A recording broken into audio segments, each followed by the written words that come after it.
Greetings, and welcome to this performance of Happy Thanksgiving by Tim Boland. We're delighted to have you with us.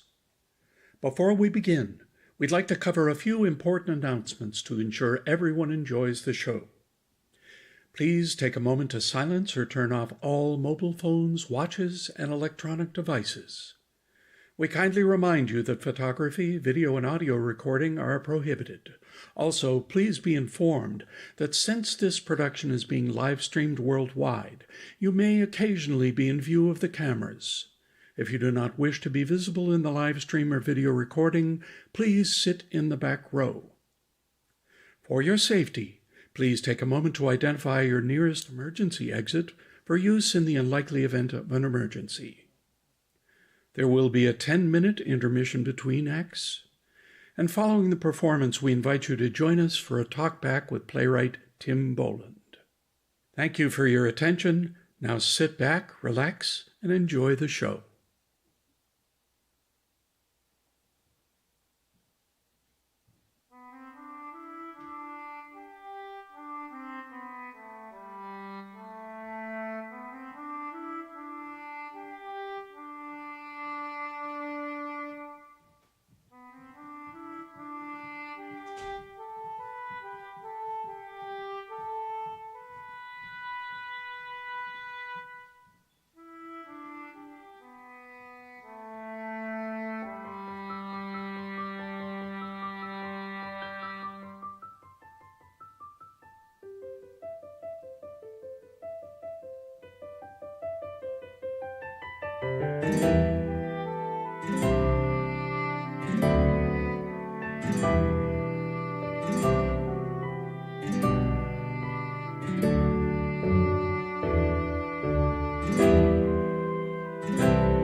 They'll be here in 5 minutes. Sarah and Malik? No, Debbie and Hector, they just called. To prepare us. To prepare us, warn us, take your pick. What a Thanksgiving this is going to be. Relax, everything's going to be fine. You did take the Trump MAGA signs off the lawn, didn't you? No! You left the Trump signs on the lawn? Why Are you looking to pick a fight with Debbie? Why do we have to hide who we voted for? What did we say about today? We're not going to talk about politics. And what do you think those Trump signs are going to say to her? We have nothing to be ashamed of. Next door, Fred and Merle have their signs out. Don't even get me started on Fred and Merle. Arthur Harmon, we are good winners. We do not rub it in. And the only what thing about worse them? than a bad loser is a bad winner. And what about them being good losers? Don't even, those signs are all she needs to get her sighting off. You have to take them off the front lawn. Go now. They're going to be here any minute. It was just a presidential election. It wasn't the end of the world. To their side, it was. Go, hurry. They're going to be here. I'm doing this only for you, the love of my life. Oh, not for me. For the sanctity of Thanksgiving. For the sanctity of our family.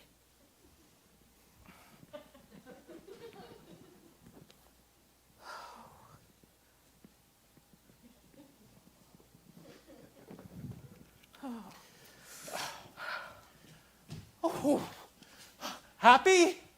We only had 2 signs out there. Where did all those come from?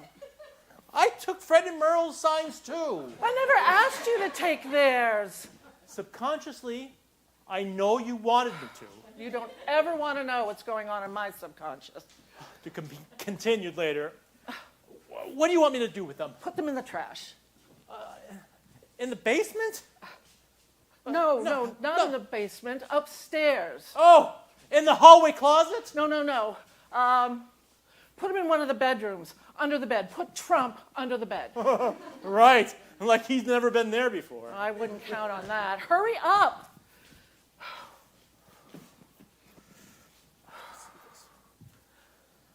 This is not teaching them how to be good losers.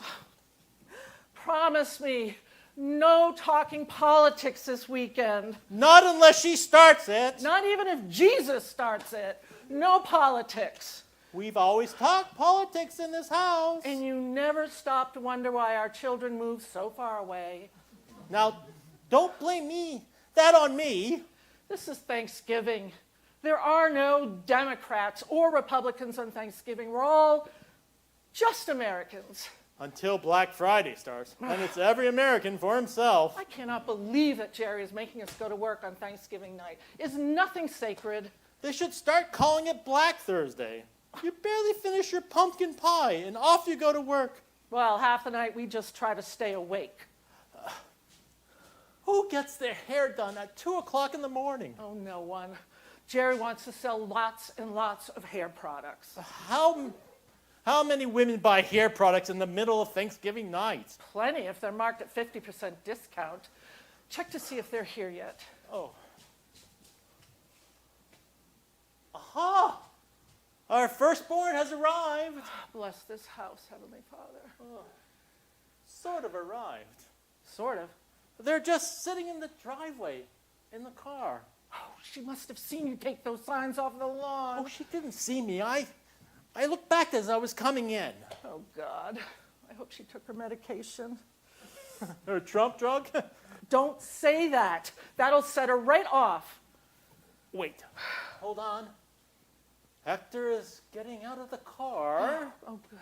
Hector is alone. He's walking towards us. What's Debbie doing? She looks like she's on her phone. Oh, good God. They're always on their phone. You'd think they were born with one of them in their ear. Hector's coming towards the front door. He must be doing reconnaissance, checking the enemy out. We are not the enemy. We're family. No matter who we voted for, we're still family. Not to the losers. Oh, stop that, Arthur Harmon. Promise me, this entire weekend, you're not going to gloat. You know, sometimes I can't control what my face does. No gloating. Promise me. Oh, you know, it's hard keeping track of all the promises I make to you. Maybe I should get it. No, I'll get it. You just stay your normal, calm, placid self. Calm. I'm very calm. You just keep telling yourself that, dear. I think America should cancel Thanksgiving during presidential election years. It would be so much easier on families. Happy Thanksgiving. Oh, happy Thanksgiving. Hector, come give us a hug. Oh. You know, We would have picked you up at the airport. You didn't have to rent a car. Deborah insisted. Ha! Better to make that getaway in case things don't go well. Arthur Harmon, He's not that far off. how are you, Hector? Oh, I've been better. Oh, we understand. Is Debbie going to be joining us anytime soon? How long does it take to persuade an electoral college elector to change their vote? Oh, my. On Thanksgiving Day? There are no days off for Deborah these days. It's 24/7 until the electoral college meets. It's never going to work. You might turn 1 or 2 electors, but not 30. Sweetheart, what did we agree on today? We're not supposed to talk politics today. Oh, wow. A real day off. Think of it as Thanksgiving ceasefire. And what happens tomorrow? We set up our own demilitarized zone. Arthur Harmon, check on Debbie.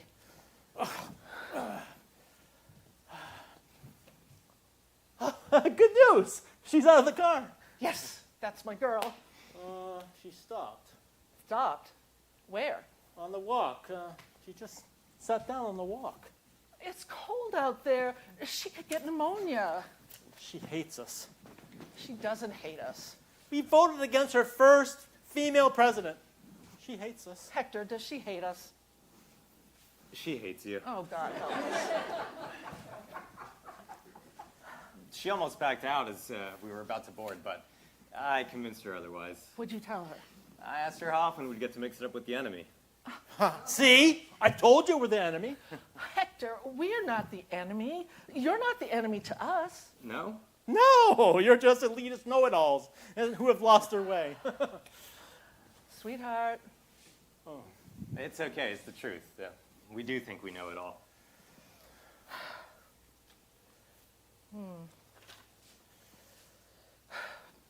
we don't need truth right now anyway. Our daughter is in a very, very fragile state. She needs compassion. She needs empathy. She needs time. She needs a lot of time. That's what I keep telling myself. How much time do you think she's going to need? Oh, for Deb, losing a presidential election is like going through the 5 stages of grief. Where's she at now? The anger stage? She's actually doing all the first 4 at the same time. Denial, anger, bargaining, depression. And then it's what? Acceptance. Oh, good. I wouldn't put any money on that. Oh, Arthur. He's right. I mean, have you read her Facebook posts? Oh, I can't bear to.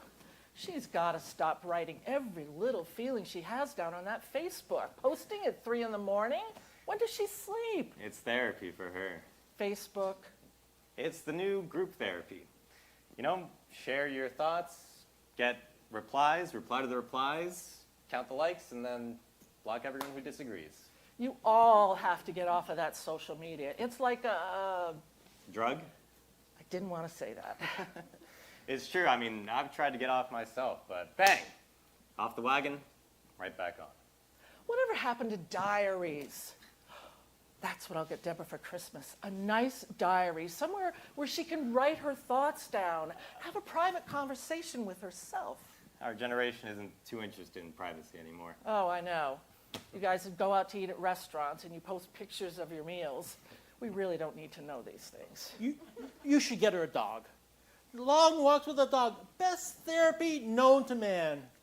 She's a cat person. I know. I feel like such a failure in that area. Art, window. Oh,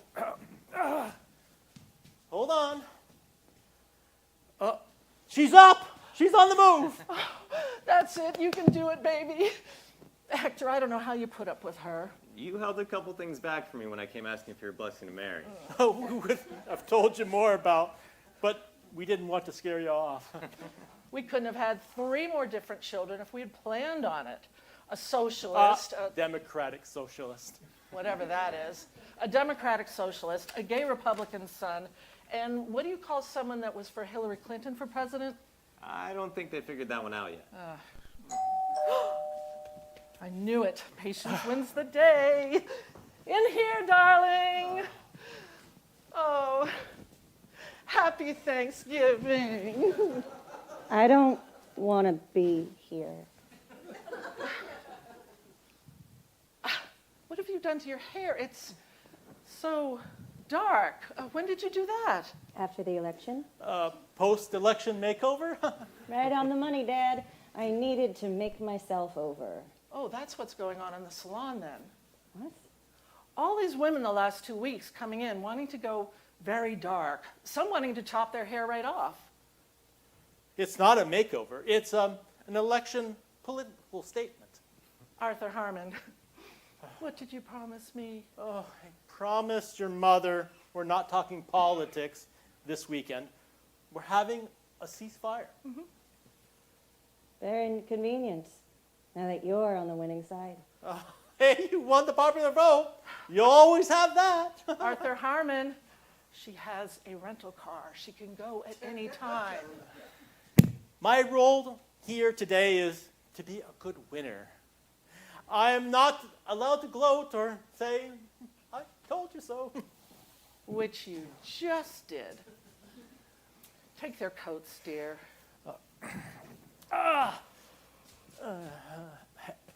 Hector?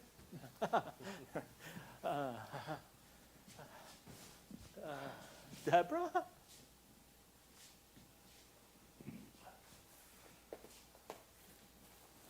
Oh my.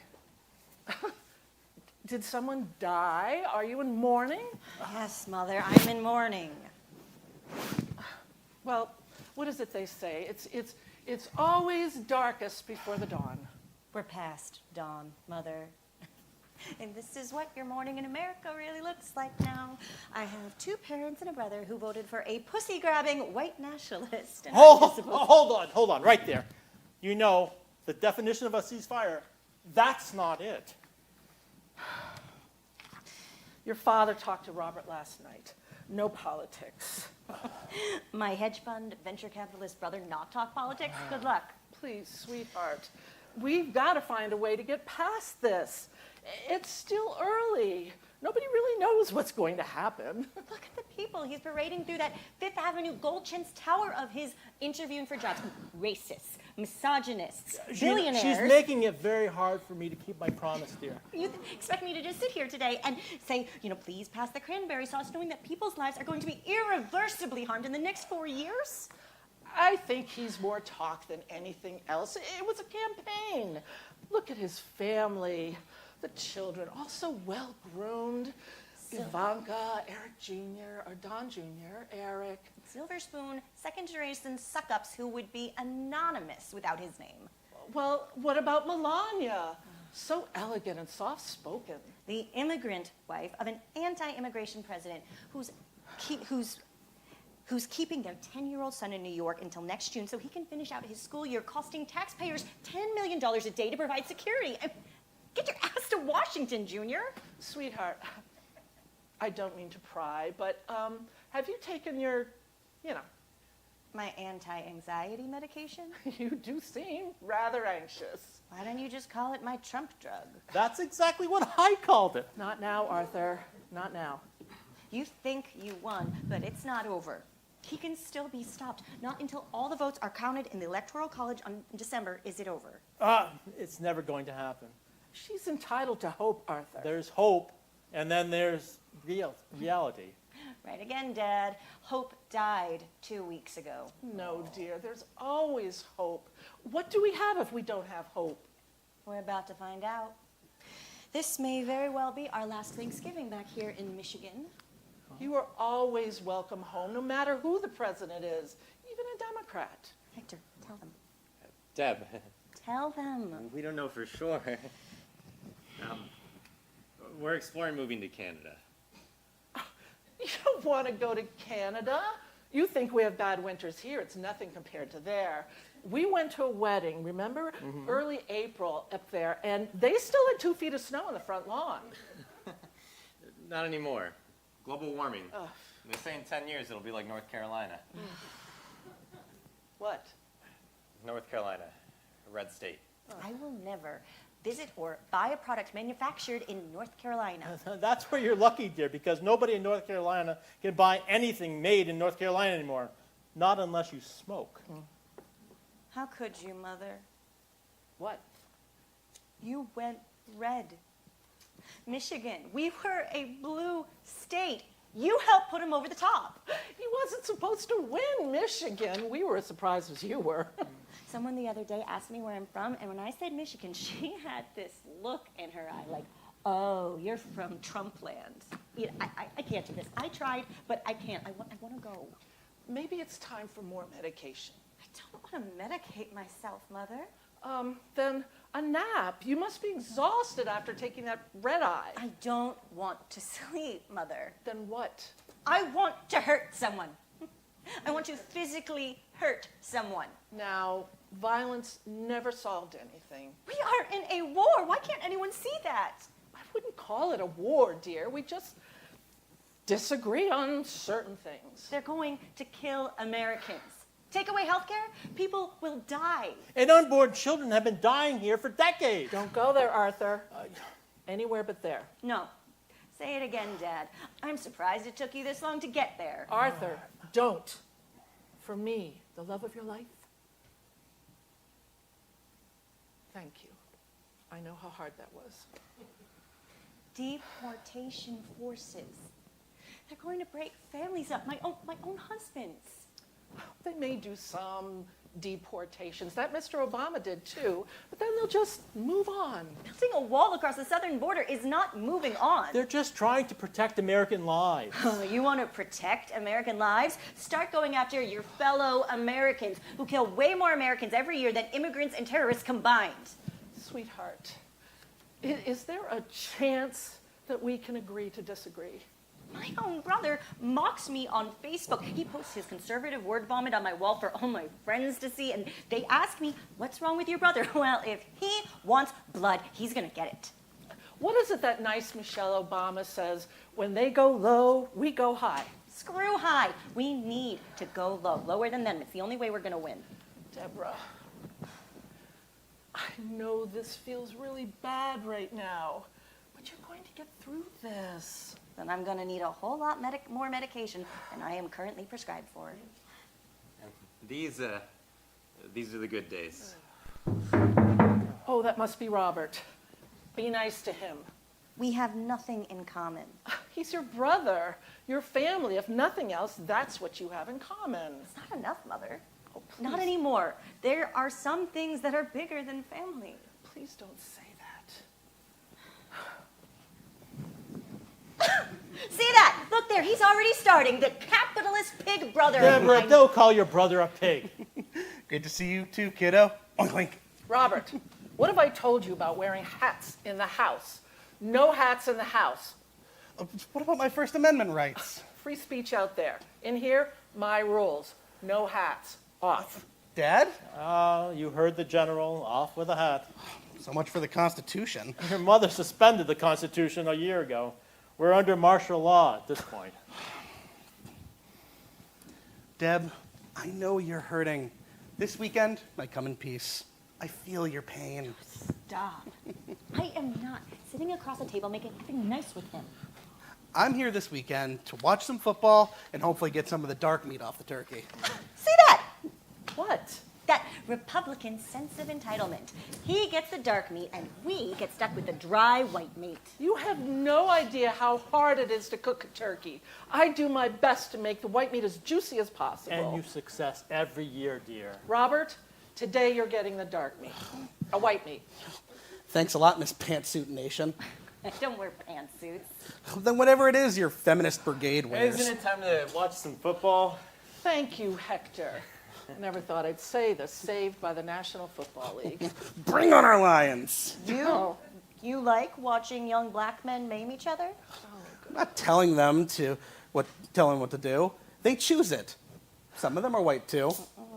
Mostly young black men from lesser means, seduced by billionaires' megabucks to bash their brains in to end up with a post-football life of suicide, depression, and painkillers. We just streamed the movie Concussion. What else do you propose? Why don't, they play flag football? Flag football? You're serious. Hector, do you want to watch flag football today? Please don't bring me into this.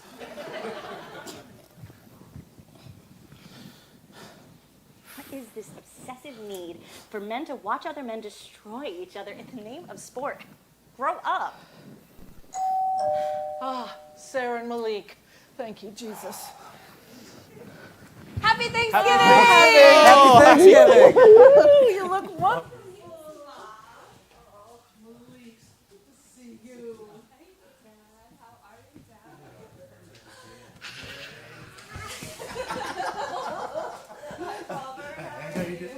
Is the game on yet? Did I say something wrong?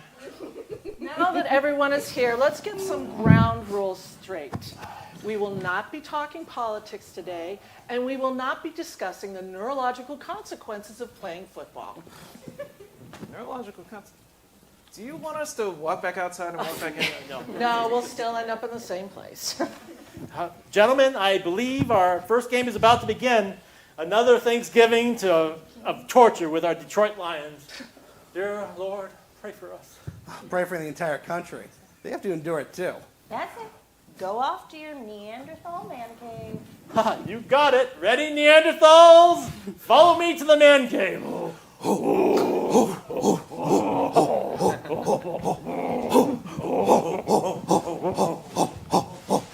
It's amazing when men get together. It's like they drop 40 IQ points. Oop, that's me. I got to get back to the kitchen. Oh, we can help you. No, I'm okay. Oh, you don't think we're good in the kitchen, do you? Well, all of you are eating out all the time. I don't understand that. We're very busy, Mother. We don't have time to cook. Make time. Cooking is where you learn about yourself, learn about what's important. If you want to feed your souls, learn how to feed your stomach. Well, maybe you could teach us today? Another day. You two haven't seen each other in a while. It's time to catch up. And remember, we're having a politics ceasefire. No talking politics. No politics. It's like the one thing I'm most proud of with this family. Everyone's so engaged. You mean at each other's throats. This has been a very long year. America needs to heal. Our family needs to heal. Not talk politics. I never agreed to it. So, how's it going flipping your electoral college votes? There are definitely some Reds who are thinking of switching. Oh, that's good. For Hillary? No, a third candidate. For some, another Republican. For some, a dead Republican. Well, that's not going to get Hillary elected. But it'll keep him from getting elected. Still medicating yourself around the clock? Now, I never thought I'd be so grateful for the consumer raping pharmaceutical industry. Well, is all this really worth your health? No, but I'll probably be much worse with the alternative. You had your alternative staring you right in the face. Right, your Bernie movement. Bernie Sanders was the answer.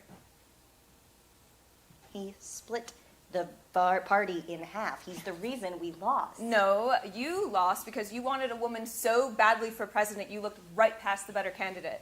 We Sanders voters voted for her. It didn't feel good, but Bernie asked us to, so we did. This country was never going to elect a socialist. Democratic socialist. The American people would never have gotten the difference. They hear socialist, they think commie or pinko. Well, you think people are so incapable of nuance? Yes. How else do you think we ended up with this spell-challenged 140-character Twitter freak? No. Make America Great Again did seem to connect. What does that even mean? America great when? Great for who? I don't know, but 60 million people seem to figure it out. You were all caught up with this vision of coronation of the first female president. You stopped paying attention to all those voters incapable of nuance. They are. Or maybe they're not interested in nuance. Did you ever think of that? They just voted for a man of the people who wouldn't let them within 500 feet of one of his private golf courses. I mean, how could they be so asleep? As opposed to us woke ones? These people are simpletons. Or maybe we've become too complicated for our own good. How can you be so calm about this? He got elected. The thing we never imagined happening happened. It is what it is. How can you say that? You know what's coming. It's going to be bad. Very bad. I know. We have so much work ahead of us. Just thinking about it is exhausting. Look, I don't know what's happening out there, but maybe there's something going on with half the country we need to take the time to understand. What is there to understand? If the facts are staring them in the face, they won't accept them. I don't have the time or energy to understand them. It's taking everything I have just to fight them. Oh, how can we fight them if we don't take the time to know them, listen to them? I don't want to know these people. Then be prepared for them to win more elections. You're surrendering. I'm not surrendering. Anything but. Life goes on, dear sister. Life goes on. What? Life goes on. New life goes on. Wait a minute. Are you and Malik? We're creating a future blue voter. Hopefully a progressive. Oh my god! Oh my gosh, you're smiling. Have I made Elvira smile? Oh God, I feel so powerful. I can't promise it's gonna last. Deb, it's Thanksgiving. I'm pregnant. Allow yourself some joy. We need to feel joy. Okay, but you know what really gets me? If he gets to Washington, we're never gonna see his tax returns. Joy, dear sister. Please, just joy.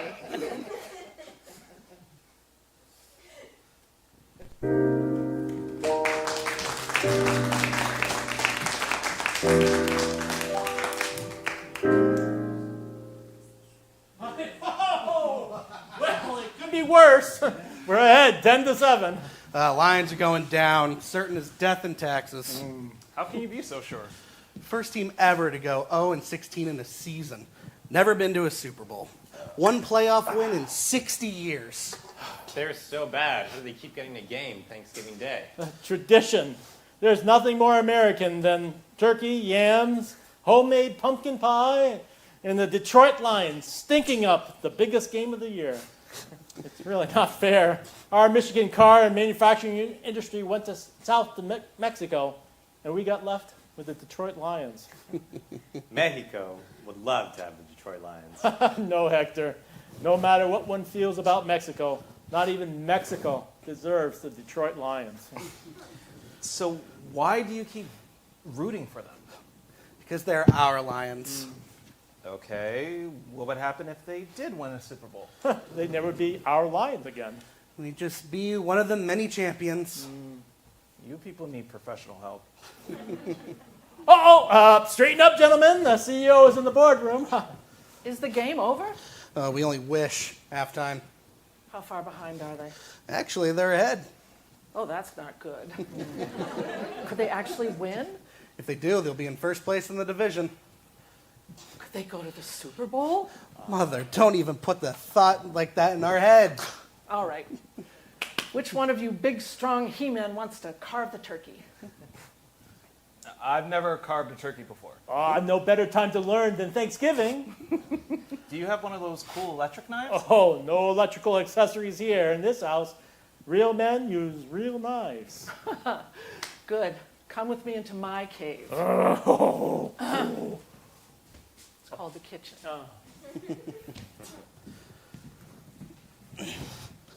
So, how's it going over at your nonprofit? I used to work for a for-profit company and we could never make a profit. Now I've got my own nonprofit. We can't do anything but make a profit. It's all very confusing. How are your parents handling what's going on? My mom's really scared. She's worried that they're going to deport my father. Will he have to go underground? He's never been above ground. But if they arrest him, For what? He hasn't broken any laws.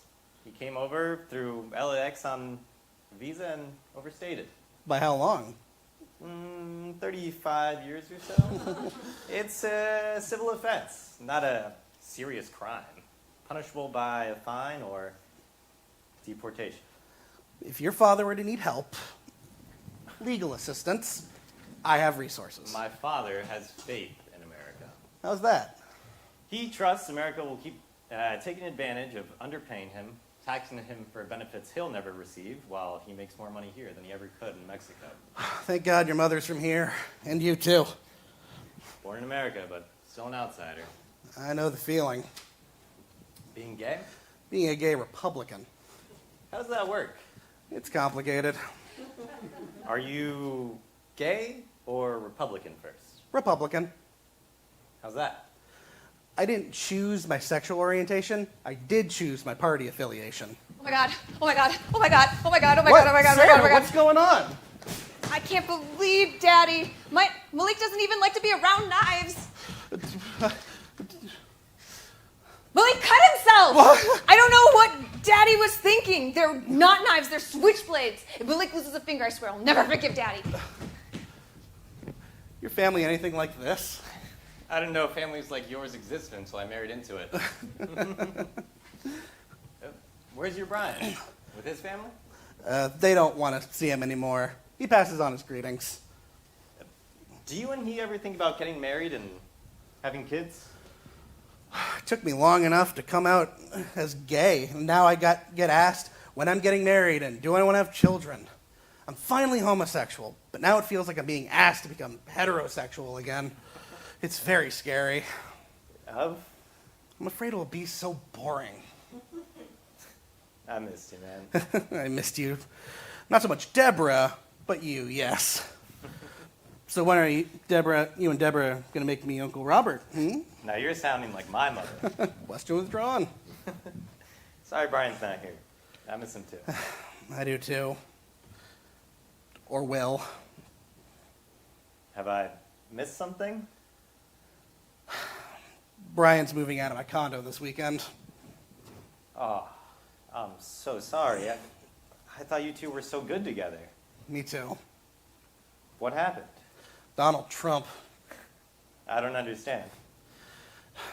In our circle of gay friends, my being a Republican was accepted as long as there was a Democrat in the White House.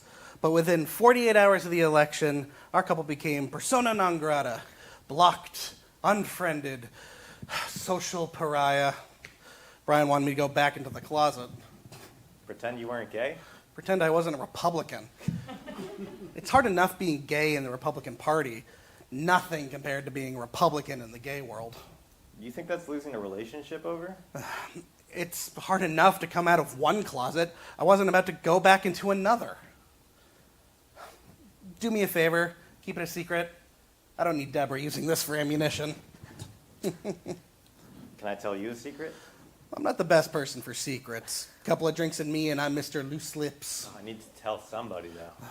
You're not having an affair, are you? I wouldn't blame you. We know Deborah can be a little intense. I love her intensity. The passion, it's one of the things that drew me to her. She's got more fire in her blood than my entire family, you know? And we're Latino. But it's not working anymore. What happened? Donald Trump. You too. This man is like an octopus. I thought when the election was over, we could go back to our lives. You know, run the nonprofit together like we used to. This last year, Deb has been so obsessed, you know, working nonstop to get Hillary elected. Now, for the last 2 weeks, she's been working around the clock to stop what happened. Goes to all the protests. I'm all for dissent, you know, protest, march, but I'm afraid something bad is going to happen out there. Something just go boom, you know? There's so much anger out there. They despise us, we despise them, and where does it end?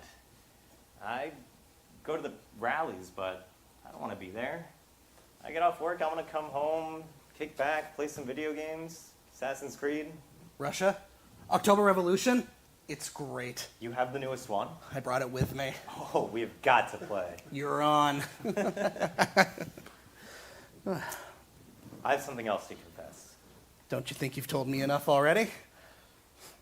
She may take this worse.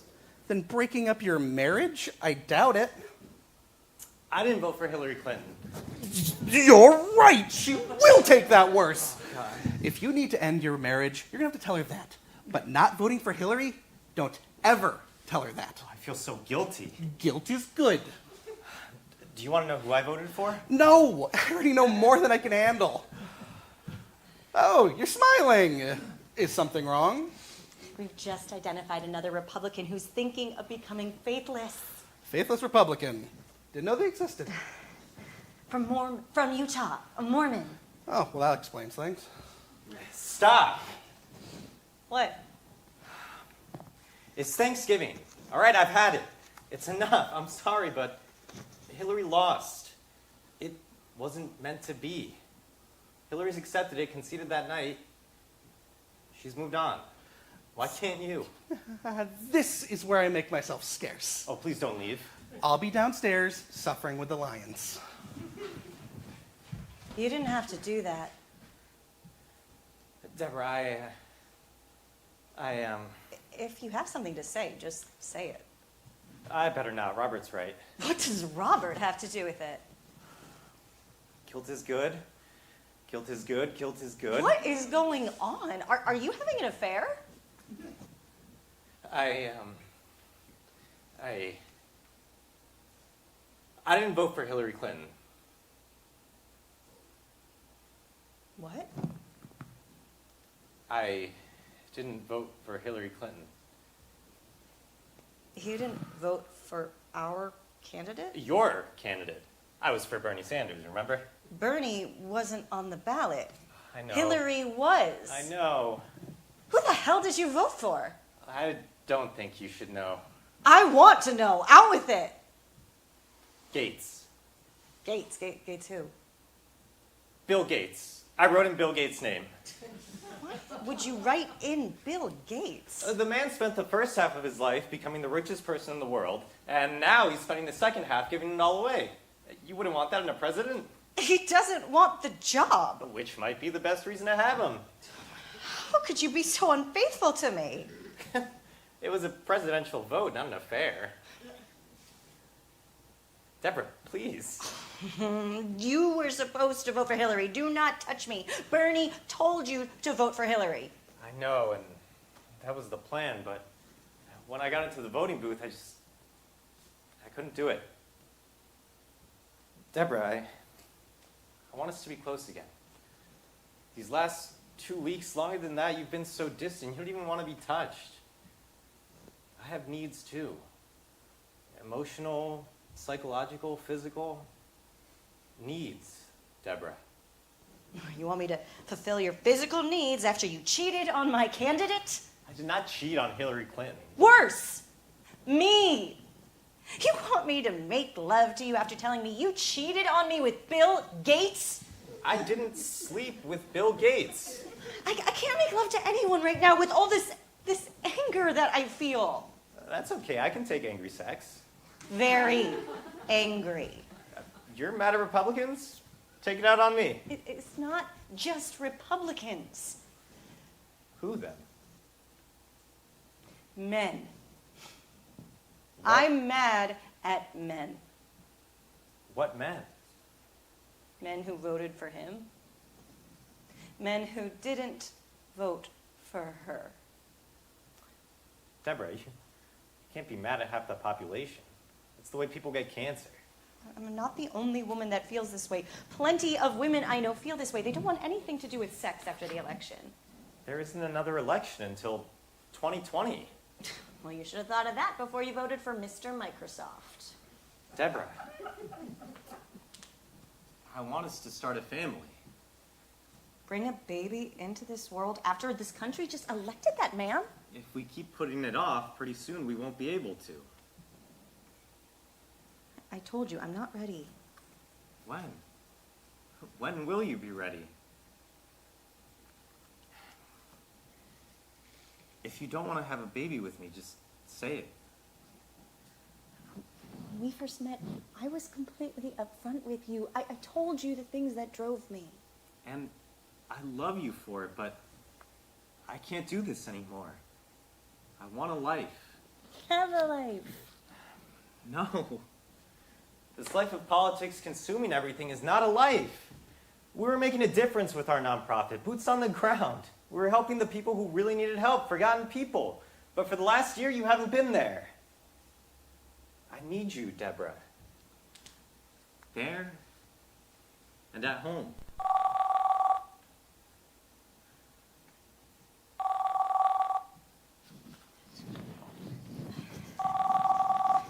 Hello? Oh, where? Oh, Idaho, that's a red state. Deborah, we were talking. She's 19 years old. She's voted in one election and she's already a voter in the Electoral College. How does that happen? Deborah, we were talking. Hang up. I have to call you back. Don't ever do that again. You're willing to risk our marriage to flip a few Electoral College electors? I can't do this right now. I miss you. I miss us. For the last 2 weeks longer, you've been so distant. I get it, you're angry and disappointed. I am too, but we can't let it consume us. We have to release it. You have to release it. That does feel good. You're so tense. Yeah, right there. Why don't we go upstairs and release some of this tension? I told you, I have all this anger. Thank you for the disclaimer. I'm afraid I might hurt you. I can sign a waiver if you want. We're almost ready for dinner. I can go fast or slow. Your call. Okay, look, right there. Still to the left. Why don't we go upstairs? I can't promise anything. No promises. Your body, your choice. We'll just start off with a deep, penetrating massage. If we go upstairs, will you let me make the rest of my Hillary calls? Oh, that's so perverse. It's just politics. Fine. Where? Your old bedroom? You want to have sex in my childhood bedroom? My father would not like that. Let's go upstairs and then you can flip the entire Electoral College for all I care.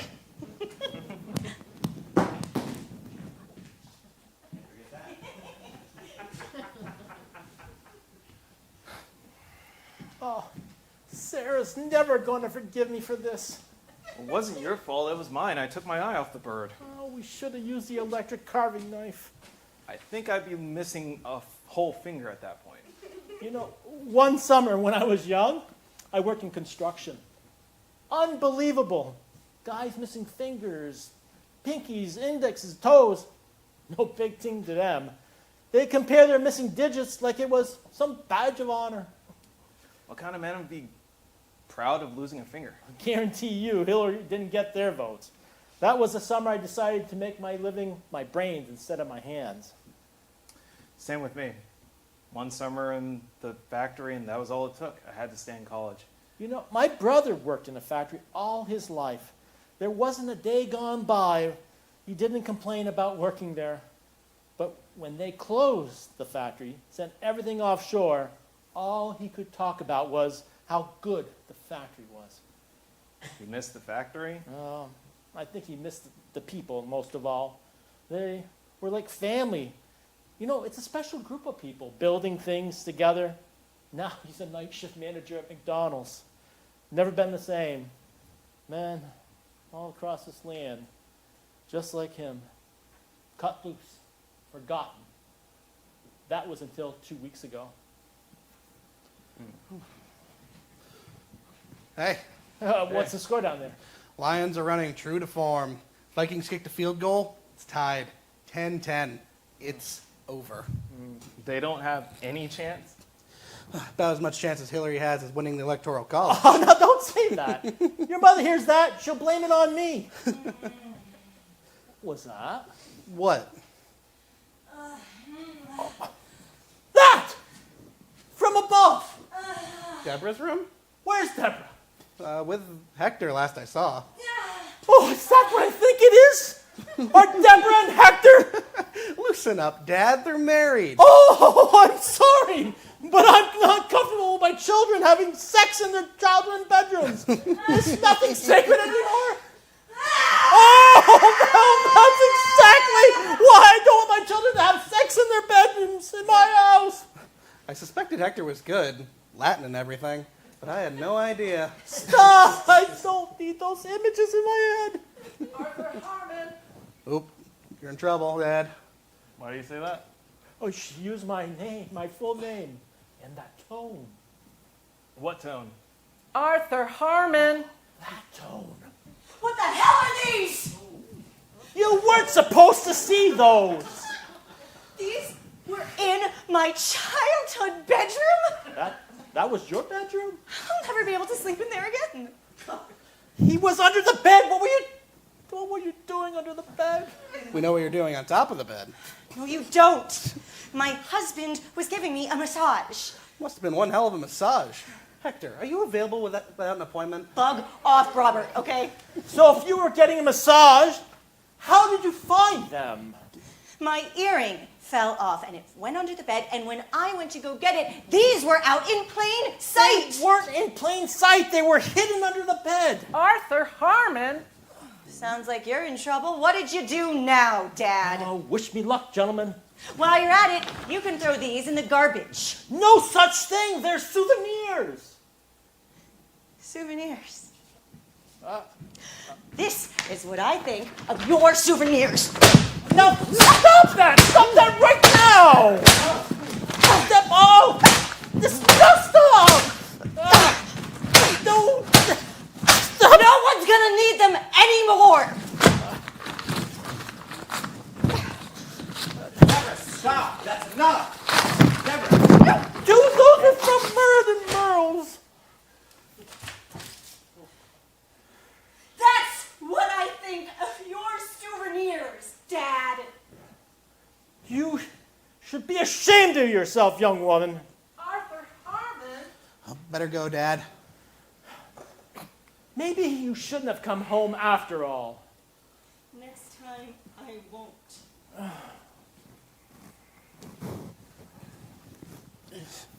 You know, Sarah does the same thing to me. What?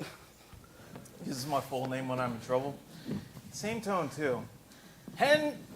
Malik Henderson! Deborah does the same thing to me. I do not. Yes, you do. Just like my mother. Hector Gonzalez. Is this the female genetic thing? Hector, I think I need to lie down. To finish what you started, that bit about the massage, fast thinking on your feet, or back. Zip it, Robert. Right back at you, sis. Hector, are you coming? In a minute. Hector Gonzalez. That's the voice. Wash up, everyone. Dinner's almost ready. What about our lions? We don't want to miss them losing. Oh, tape it. Your mother's worked very hard today. What are those doing here? Why don't you ask your oldest daughter? Arthur, I told you to hide those signs. I did, under the bed, like you said. Then what are they doing down here? Then I found him under her bed, and then she had a meltdown. You put them in Deborah's room? What were you thinking? I got the rooms confused. How could you not remember your own children's childhood bedrooms? They've been gone for over a decade. I was moving very fast. You should have put Donald under my bed. I'm the Republican here.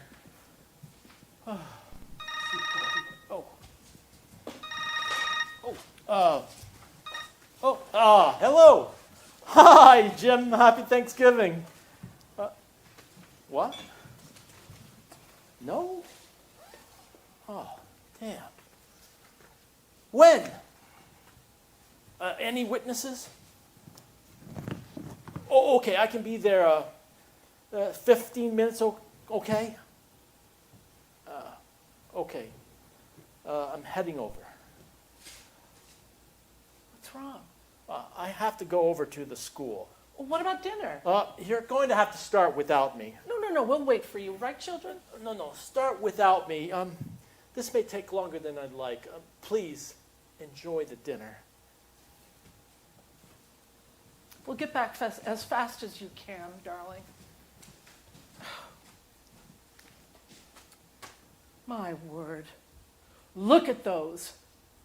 We should have gone to a restaurant for dinner. You would have all had to be on your best behavior. Election year 2020, I am canceling Thanksgiving.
Okay, what's this elector's name? Joseph Young? He's a grad student and a part-time Uber driver. How does a part-time grad student Uber driver become one of the 538 Americans to choose the most powerful person on the planet? Really, that easy. The Washington Post should really do an expose about this. Do you know if he's home right now? Oh, great. Okay, text me his number. Okay, I got it. Thanks, I'll call you later.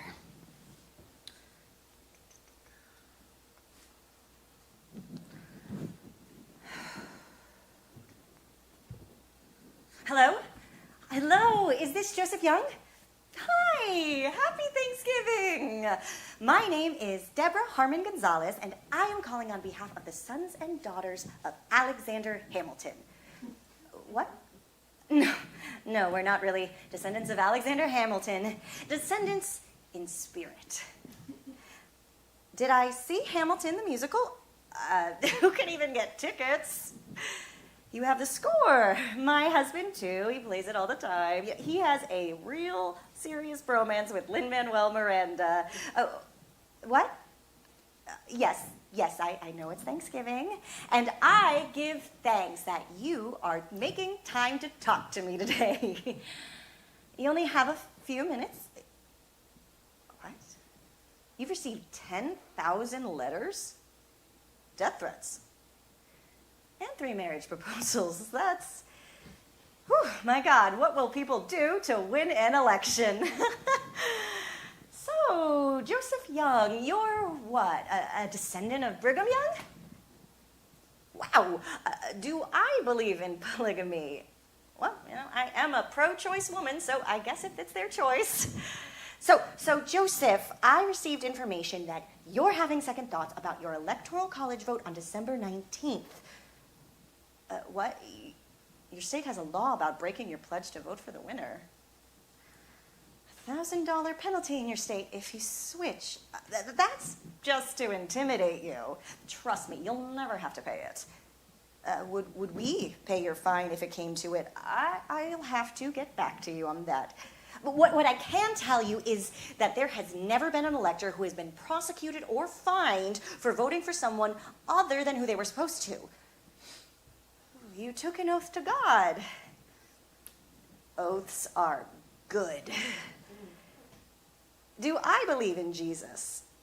Let me ask you, who do you think Jesus would vote for if he were an elector like you? Really? You think Jesus would have voted for Bernie Sanders? What? I agree. If Hillary had picked Bernie as her running mate, she'd be president-elect today. But she didn't, and we are left with this man from the dark side. What, am I a Star Wars fan? Oh, who isn't? So Joseph, if you can set aside the death threats and the 3 proposals of marriage, you can vote your conscience on December 19th and prevent this Donald Darth Vader from riding his spaceship into Washington, D.C. come January. No, I am not asking you to vote for Hillary, although if any of your other choices fall short, I can assure you that you would not regret Hillary as a fallback vote. You're thinking of writing in Bernie Sanders' name. May I remind you that Bernie instructed all of his followers to vote for Hillary? Oh, my time's up. That went fast. You have my number there. You can call me back at any time. So, Joseph, for America, for all of us, make Alexander Hamilton proud of you. That's it. I couldn't have said it better myself. Don't throw away your shot. Happy Thanksgiving.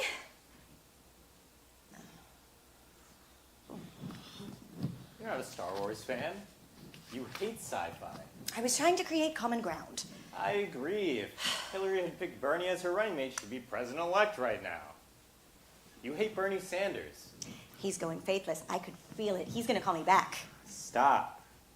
Deborah, just stop. No more calls. I thought we had an agreement earlier. It was never consummated. Only because of those damn Trump MAGA signs. It's over. Deborah, all right? I can't do this anymore. Okay. No more electoral college votes today. And tomorrow, Black Friday, Saturday and Sunday, Cyber Monday. That's what I thought. You don't care about us at all. Oh, get over yourself. Some things are bigger than you and I. Not to me. Nothing is bigger than you and I. You've quit. Sarah's quit. I refuse to quit. It's over. It's not over until every last vote is counted. We are over. As in terminado. Done.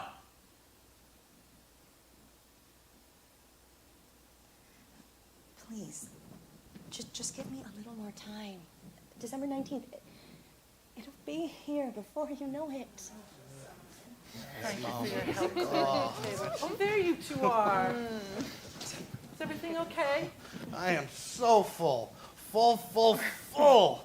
Great job, Mom, as always. Turkey wasn't too dry? It was great, especially the white meat. Liar. He's not lying. Everything was delicious, and the stuffing, I could eat the stuffing all by itself. My mother is a magician in the kitchen. Oh, you're being too kind, dear. Maybe I need to come back here for a month and take lessons from you. Anytime. I'm waiting. Hello? Oh, your father's back. In here, dear. You missed a great dinner, Dad. I saved you a plate with dark meat. I wanted it, but Mom said it was yours. Let me go get your plate. I'm not that hungry. Did you hear, Dad? The Lions won! No. Don't play with me now, all right? On the level. You weren't listening? I was busy. He caught it on his phone at dinner. I thought we had a rule, no phones at dinner. I made an exception. It's Thanksgiving, and it was the Lions. The Lions were down by 3 with 3 minutes to go. You could have stuck a fork in them. Vikings turned it over. Lions drove it down the field, kicked a field goal to tie it with under 2 minutes left. Vikings got the ball back, but then the Lions intercepted Bradford. And as time was expiring, we kicked a field goal for the win. Huh. Don't go doing cartwheels all at once. Dad, are you all right? Sweetheart, what's the matter? At the school, it was spray painted. That's happened before. Not with swastikas. They spray painted the school with swastikas and some of the outside walls. Oh, they'll wash it off. It'll be like it was never there. Mother, What? you can't wash something like that off. Make it like it never happened. It happened. There were also some ropes, Ropes. nooses hanging from 2 trees by the front entrance. I'm sorry, Malik. I didn't want you to have to see or hear of that coming back here. Nothing surprises me at this point. See what your votes got you, Dad? Your father had nothing to do with that. Right. You're all innocent. Didn't bring any of this on yourself. Your father is as upset as anyone. It was his school. My school too, Mother. This high school I went to. Do they have any idea who... Students. How do they know? We have more security cameras at the school than the bank has. Don't forget the metal detectors. Enough, Dad. Dad's hurting. Sweetheart, you can't let a couple of bad eggs spoil your whole holiday. Those bad eggs were my students. Students that I'm entrusted with to raise up. You're not responsible. No. Those students sat in the front rows, always polite. I know their parents. Good people. Right. Good, salt-of-the-earth people raising up little neo-Nazis and Ku Klux Klanners. Or a bunch of hormonal charged kids being stupid. Don't scapegoat them, Robert. This is how evil starts. They're not evil. They're only 16 years old. Deborah, you apologize to your father right now. Apologize. You were ready to wash it off, Mother. Pretend like it never happened. Why can't any of you see it? Lighten up, Deborah. It's Thanksgiving. And you're no better than them, Robert. You're gay, but you choose to be part of a party that wants to extinguish you. Ever hear about creating change from within? Log cabin Republicans? They're going to burn your log cabin down, Robert. There's no change coming from aligning with yourself with homophobes. Better than being a part of a party whose solution to every problem is to take to those who are most successful and give to those who aren't. We know why you're a Republican, Robert, and it has nothing to do with income redistribution. Oh no? What is it? Don't make me say it. No. Say it. Say it. So our conservative father has something in common to love about his gay son! Deborah! How dare you? Thanks, sis. Really No. can't top that one. Don't listen to her, Robert. That was terrible, Deb. Now we're the cruel ones too. I should never have come back here! Next time, don't, you blue state know-it-all. Would anyone like a piece of my family's secret homemade Thanksgiving pie? Hector, let's go. I'm not leaving. This is my family too. Oh, that's sweet, Hector. I want to leave. We're not leaving. I am leaving. Not if you want any chance of rescuing our marriage. Uh-oh, Titanic's going down.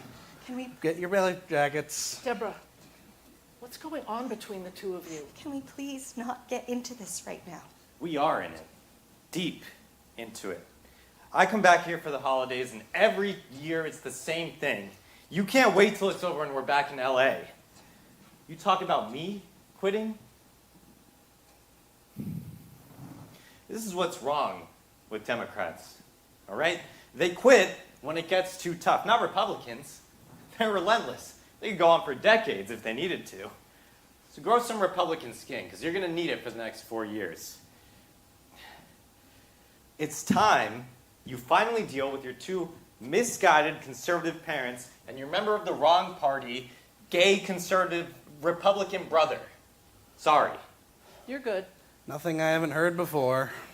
Stop trying to convert all of these electoral college electors and start by trying to convert your mulish conservative family.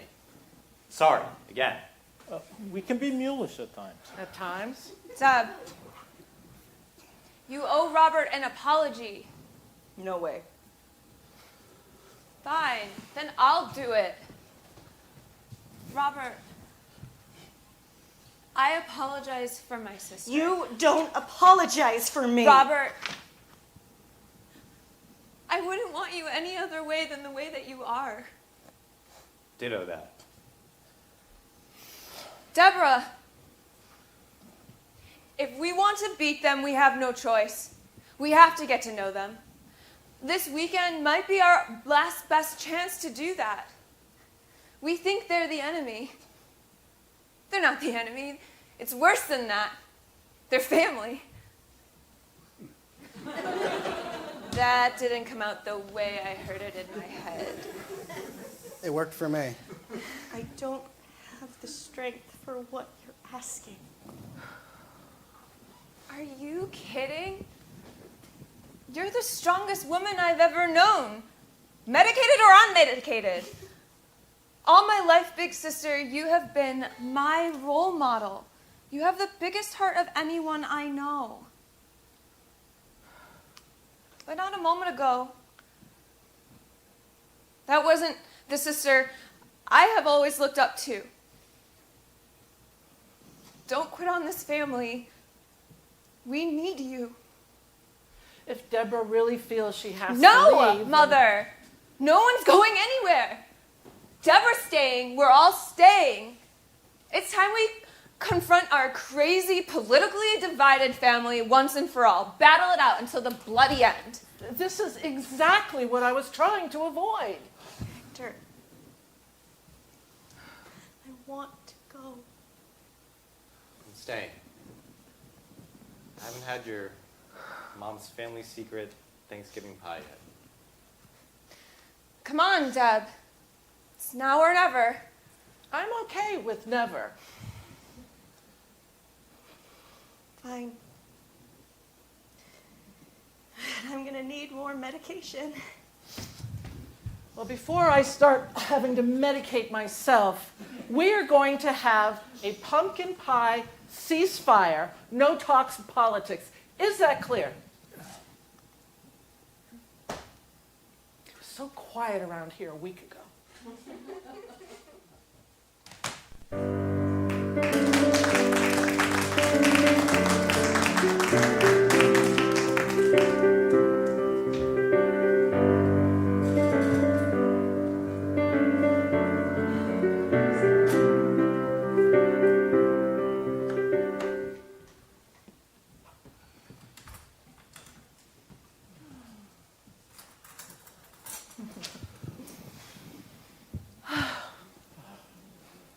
This is so good. You gotta get the recipe for this. She won't give it out. Oh, Will you, no. Mother? It's how I keep you all coming back year after year. So, So, What do you think of our lines, Dad? Can you smell it? Smell what, dear? The scent of victory. We're going to the Super Bowl. Oh, I like Super Bowl. Such great food. Oh, and the halftime show. Who's playing this year? Lady Gaga. Oh, good. I like her. even with her tattoos. I may not be crazy about her tattoos, but if she's good enough for Tony Bennett to sing with, she's good enough for me.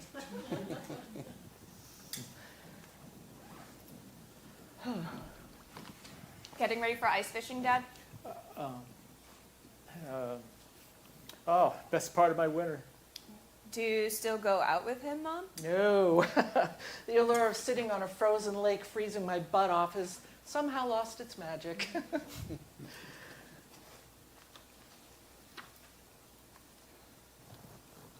Think you'll have a white Christmas this year? Oh, that would be nice. Lots of great memories there. You still get snow here with global warming? Deborah, don't. I want another piece of your mom's pie. Oh, don't worry, Hector. There's more for you.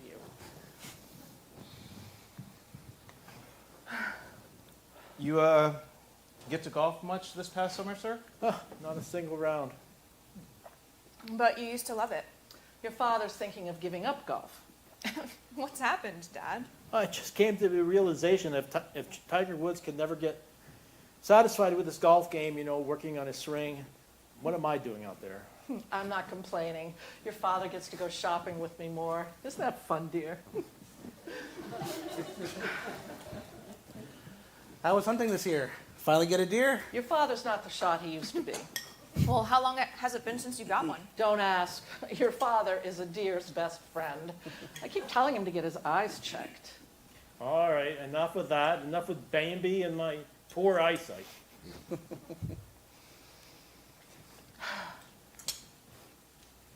No, I can't take this anymore. Well, what's the matter now? I thought this was going very well. All this mundane Midwestern chatter. We have to be able to talk about politics. It makes you all so crazy. Oh, hell, Bev. The whole life is politics. Taxes, health care, the air we breathe, the water we drink, office, politics, sexual politics, marital politics. Let's not go there, dear. We all say we're sick about politics, but we can't stop talking about it. This country doesn't work anymore. We're a broken country. Personally, I'm amazed how it all does work. How do you get that? Oh, planes rarely crash. Nuclear power plants don't turn us into microwave leftovers. Traffic lights, fire alarms, energy and power. Crisscrossing food production, water treatment plants, those millions, billions, trillions of moving parts that somehow keep humming along. I'm in awe we're not one big erector set crashing down on ourselves. But somehow, we all keep it going. 2 steps forward, 1 step back, but always forward. Do you think that one man can upset all that? I wonder how it would have been if a woman had been elected to run the country. You ask that now, Mother? Well, just because I didn't vote for Hillary does not mean I don't want to see a woman running this country. I just didn't want that woman. I do think things need to change. And you think some old rich white man is going to change things? You're the ones to blame for Hillary losing. Us. Women. Hillary lost the female vote. White female vote. The Black sisters had her back. It was the men. No, Deb, Robert's right. I've seen the numbers. All the suburban soccer moms who voted for him over her. I hate soccer moms. I was a soccer mom. I went to all of your games, and I was very proud to be there. Some of my best memories. Couldn't kick a penalty kick to save my life, but Mom always made me feel like Pele. Oh, you were better than you remember, Robert. If Election Day taught us one thing, we're still a fatherland. Oh, maybe out there, but here in this side of this house, it's the motherland. Thank you, dear. I may wear the pants in the family, but your mother picks out which ones I wear every morning.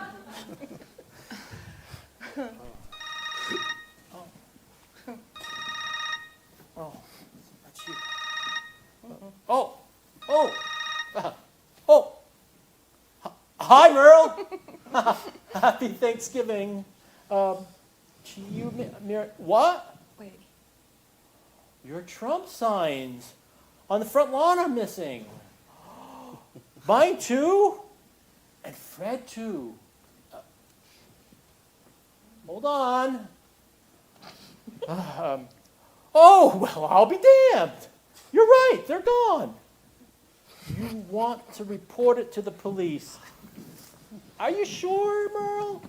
It's Thanksgiving. Our guy won. That's the important thing, right? You got it. Make America great again. Hooah! Well, see you soon. Love to Miriam. I think I'm going to be sick. Never say a word about this under the signs of penalty or death. Oh, now, where were we? Mom tells you which pants to wear every morning. Well, not every morning. Oh, I didn't vote for Hillary. What did you say? I didn't vote for Hillary. I voted for him. Him who? Mr. Make America Great Again? If this is meant to be comic relief, it's not working. It's not comic relief. I voted for him. Can a person divorce an entire family? Have you lost your mind? Donald Trump is a gift to us all. Oh my God, I'm expecting a child with you. What? What did you say? Do you have an announcement to make? is our baby girl having a baby? You were going to tell him this weekend anyway, right? We have a future lefty in the oven. Oh, yes, Dad, we're going to be grandparents. I'm gonna be an uncle. Rico says.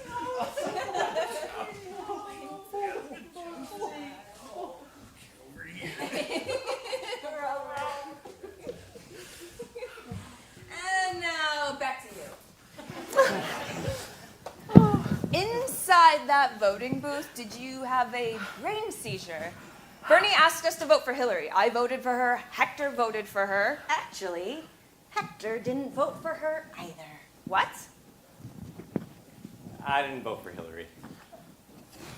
I thought we were all supposed to hold our noses and vote for Hillary. Right, and I did hold my nose. I just couldn't get rid of the stink. I love this. No wonder you people didn't win. Well, who did you vote for? You don't want to know. Bill Gates. What? Bill Gates? I didn't even know he was running. He should have been. Think about it. Donald Trump is the best thing that's ever happened to America. This sleep-disordered, self-absorbed, social-disrupting Twitter freak is going to blow it all up. The Republican Party? The two-party system. The whole thing. Racist, sexist, rapacious America that stole this country from its original inhabitants. Are we never going to be off the hook for that? Not unless you give back all the land that you stole. That's never gonna happen. Then plan to keep on hearing about it. Leek, could you not do this? It's Thanksgiving. You were the one that wanted to get through all your crazy family dysfunction. I'm okay with a little dysfunction. Fine. Sorry, everyone. I'm just a guest. Oh, you're not a guest. You're family. Right, Bev? Absolutely. So I can speak the truth? I wouldn't have it any other way. So much for a ceasefire. We have been living through centuries of denial. Where we've come from, what we've done to each other, who we are, and what has it been all for? Money, money, money. Destroy two races, and for what? Has it made us any happier or better off? Half the country is overweight and on food stamps, and the other half's on opioids, and in therapy. Blow it all up, Donald. Blow it all up. Then we'll get the second revolution we've been wanting. Malik, please tell me you're not putting any of this on social media. We're not a country. We're a machine. What machine is that? The American money machine. The soul-crushing system of free enterprise and capitalism devouring everything in its path, pitting us against each other to maximize power, profits, and patriarchy. I like the way you put all those P's together. Alliteration. Not intentional. It just came out that way. Sarah, I thought your husband was a computer programmer. He's so much more than that, Mother. I agree. I'm not going to work tonight. Hold on, dear. It's Thanksgiving. Screw Jerry and the happy hairdresser. Well, you could lose your self-insurance. I'll survive. There's nothing Jerry can do that could be worse than what I endured under the knife. Down with Jerry and his money machine. Down with the patriarchy. Oh, then you can't repeal what you can't replace. You are looking at the replacement. Jerry and the happy hairdresser can just kiss my sweet derriere. Put some alcohol in those apple pie? I did not vote for him. What? I voted for her. Mother, I love you! Oh, hang on there. Don't get excited. It was the other her. What other her? That nice Green Party candidate, Jill Stein. You voted for the Green Party candidate? Don't you care about the environment? She got 1/2 of 1% of the vote. She has the nicest hair. She doesn't color it. Mother, you do not choose the next president based on whether or not they color their hair. Why not? Why not? As a hairdresser that colors women's hair all day long to hide who they really are, I thought I could trust a woman who doesn't color her hair. You don't think that's Donald Trump's natural hair color, do you? You canceled my vote. I didn't cancel your vote. Your vote counted. Oh, yes, you did. You canceled my vote. Have you done this before? Well, let's not get into this now, dear. You've done this before. Good God, I've married a complete stranger.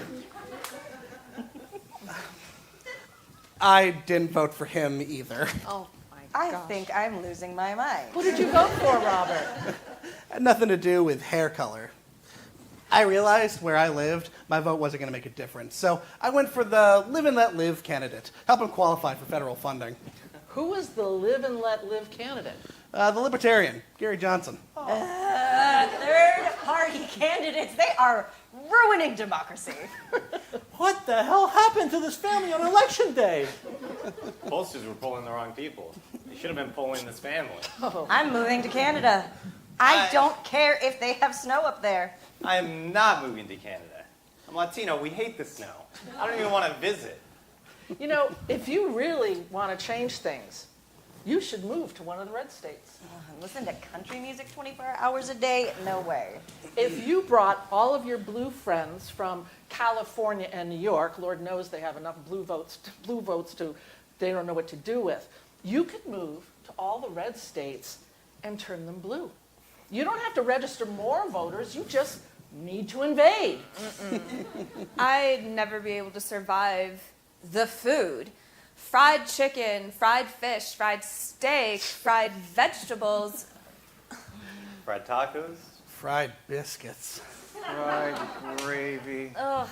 A heart attack just waiting to happen. Keep your tofu and lentils. Give me Texas pulled pork and Kansas City burnt end any day. You are making my mouth water. We're not one nation under God indivisible. We're two Americas, two stories. What stories are those? Haves America versus have-nots America. Coastal America versus heartland America. Pro-choice America versus pro-life America. White America versus brown America. Straight America versus Rainbow America. Urban America versus rural America. My God, we really are two Americas. How did that happen? Thank your founding fathers. We could use them today. Those only men can vote, all men are created equal slave owners? They lived in a different time. You don't get a free pass to be racist and sexist because you lived in a racist and sexist time. Washington, Jefferson, Madison, Hamilton, I don't care how damn popular that musical was, were not gods of freedom and democracy. Champions of democracy do not create the great compromise to have this voting monstrosity we call the Electoral College, where the one who loses the popular vote can still be the winner. They did that to protect the smaller states from the bigger states. They did that to protect their cotton-growing money machine and keep it in place, declaring slaves 3/5 of a person. So their southern states could maintain an electoral college advantage while keeping their free black labor force in bondage. With all due respect, sir, you're a history teacher, right? And an assistant principal. This is the history that we need to be teaching in our schools. Today, how can men in blue, sworn to serve and protect, shoot an unarmed black man 14 times in the back because they're still seeing 3/5 of a person? I am not 3/5 of a person. I am a whole number. We are not a fraction. This sacred document called the Constitution was written by men who bought and sold fellow human beings like they were farm animals, and 200 years later, we're supposed to just blindly live by their words? Well, to hell with that, and to hell with them. Malik, I don't think I've heard you speak more in all the time that we've known you. We need to take these Liberty Bell charlatans off this Mount Olympus we put them on, stop treating 1787 like some golden age of political enlightenment, and start building an America that is built for the 21st century, that is not dependent on the words of a bunch of wig-wearing, sexist and racist hypocrites. You should go into politics, dear. I think I'd vote for you. You wonder why I fell in love with this man? I'm sorry, this election's made me a little crazy. But I digress. You're all my witnesses, you heard that. That still doesn't let you off the hook for voting for him. Blow it up, Donald. Blow it up, you white Jesus. Oh. What did you call him? White Jesus?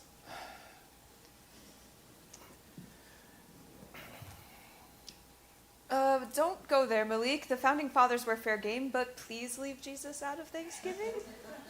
Your dad's a strong man. He can take it. Can't take what? The white Jesus lie, that Jesus was a white man. I agree with Sarah. I think we should change the subject immediately. No, we're not changing anything. You think that Jesus was what? Black? I did not say that. But Jesus certainly wasn't your Western European white boy that we see on the cross every Sunday. He would have burned up like toast in the middle of the Middle Eastern sun all day long. The man was a Jew from the Middle East. Your Jesus looks like he just stepped out of a British rock band. I don't mean to be blasphemous, but your Jesus, he certainly was no Andrew Lloyd Webber, Jesus Christ white superstar. Oh, okay. So if Jesus wasn't white or black, what was he? Mocha. Mocha. Mocha Jesus? Not sure we'll be seeing that in Starbucks anytime soon. I'm at a complete loss for words. I never thought I'd hear that. You know, though, when you think about it, standing all day under that hot sun, no copper tone, no umbrella, no hat to speak of. Mocha Jesus. I'll be damned. There's a lot of lies and myths that we grew up thinking were the truth. It's not easy letting go of some of them, but maybe we should go watch some football. Oh, no, we need help clean up in the kitchen. No, dear. I think you should go downstairs. You're dealing with a lot right now. Mocha Jesus, I'm going to need some time to process this. It's all right, sir. It's a lot to take in. Trust me. Robert, Hector, please go with Daddy. Don't leave him alone with Malik.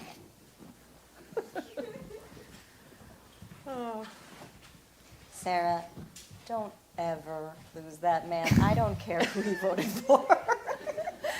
Oh, I need to go and clean up the kitchen. Oh, no, Mother. You've done enough for today. I'll clean up. You just relax. Are you sure? I can help. No. You and Mom take some time together. I have to learn how to be in a kitchen.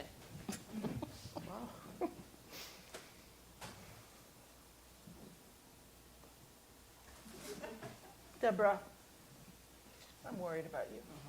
Mother, I'll be fine. I have 2 more renewals for my Trump drug. My daughter should not have to medicate herself every time there's a Republican in the White House. It was bad enough with George Bush. You can't go through this every 8 years. Who are these men, Mother? What men? These men who have so much power. How did they get so much power to make decisions for all of us? Decide our lives, people's lives they don't even know. It's like they never see us. What will it take for them to see us? Oh, I think they see us very well. We scare the hell out of them. What will it take to change things? Do you know what your problem is, Deborah? You feel too much. You feel for everyone in the whole world. Empathy, your most beautiful quality, but you need to do it in moderation. I mean, you can't make everyone's problems your problems. There's no end to it. I see people suffering and I can't stop thinking about them. How can you take care of others if you can't take care of yourself? I believed in her. She was so close. We were so close. I know. When, Mother, when do we get to be in charge? I don't know, but I do hope to see it in my lifetime. I love this country. I do. I know there's good here, but there's so much hate. And I'm becoming a part of it. I hate the other side. My own father. He's against us having control over our own bodies. It's more complicated than you think. It's not complicated. A man does not get the right to choose. Your father did. What? Your father. He chose you. What are you saying? You weren't the premature baby that you were led to believe. What? You weren't conceived on our wedding night. When was I conceived? Before. My church choir mother had premarital sex. I am shocked. We only happened once. Were you a virgin? Of course I was a virgin. I've never been with any other man except your father. Oh, my holier than thou father seduced my Sunday school teacher mother into premarital sex. Not exactly. What do you mean, not exactly? More the other way around. You seduced Daddy? I was tired of holding on to my virginity. It was making me crazy. Plus, I wanted to be sure that it was good with him. Your father was a virgin, too.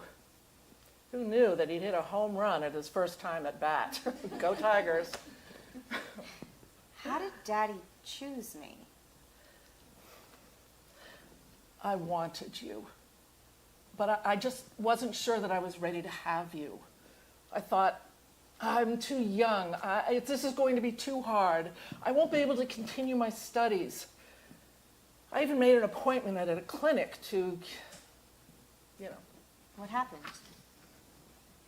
Your father convinced me that you deserved a choice, that you deserved life. When I look at you, I think that without your father's belief, you wouldn't even be here. It haunts me to think that I even thought of ending it. I'm a pro-choice woman saved by a pro-life father. I told you it was more complicated than you think. I'm some accident. You were not an accident. You were forced to get married because of me. Nobody forced us to do anything. We were in love. It all ended up in the end being very good. How could you be so sure it would? I trusted your father. Oh, you should have known him back then. He was like a drug. Oh, Mother, please. I can only handle so much in one day. Well, the good news is we're still married, and your father and I don't have a single regret, except maybe you becoming such a liberal. That was not in the plan. You win some, you lose some. This is not going to turn me pro-life. I was glad that I had a choice at that time, that I wasn't forced to have you. I chose life. So what are you? Pro-choice or pro-life? Both. You can't be both. Why not? This is a lot to lay on a person 3 decades later. What am I supposed to do with this? Do you pray, Deborah? You know I don't. I start every morning with a serenity prayer. God, grant me the serenity to accept the things I cannot change. That's surrender, Mother, not serenity. I don't feel like I'm surrendering. Grant me the courage to change the things I can and the wisdom to know the difference. I know the difference. Do you? Living every moment at a time, enjoying one moment at a time. Are you doing that? Mother, please. Don't do that. What? Dismiss me like that. Dismiss my belief, my faith, accepting hardships as a pathway to peace, taking, as he did, this sinful world as it is, not as I would have it. Well, stop. Mother, words. They're just words. Just words? When I had my operation and I lost both my breasts, no longer saw myself as a whole woman, those words got me through it. There is nothing this president-elect can do that can match what I endured under the knife. Today is supposed to be a day of thanks. But instead, I feel like I failed you. My beautiful daughter seems incapable of feeling the one thing we most wanted to instill. What? Gratitude? Belief. Belief in something greater, someone greater.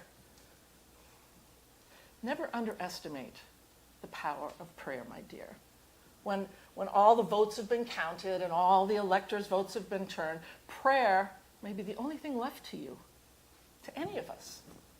But I don't believe. Not like you. That's the beauty of it. You don't have to.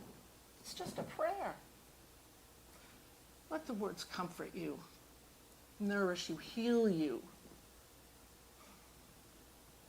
I need to go help your sister in the kitchen. No, I can help too. No. You stay here. Rest. Reflect. And no more calling electors. It's Thanksgiving.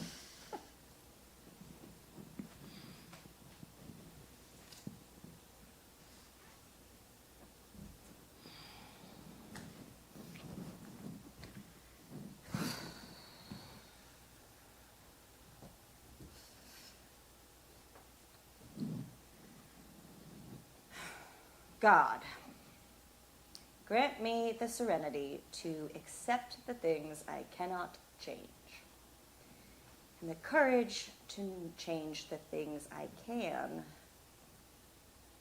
and the wisdom to know the difference. Living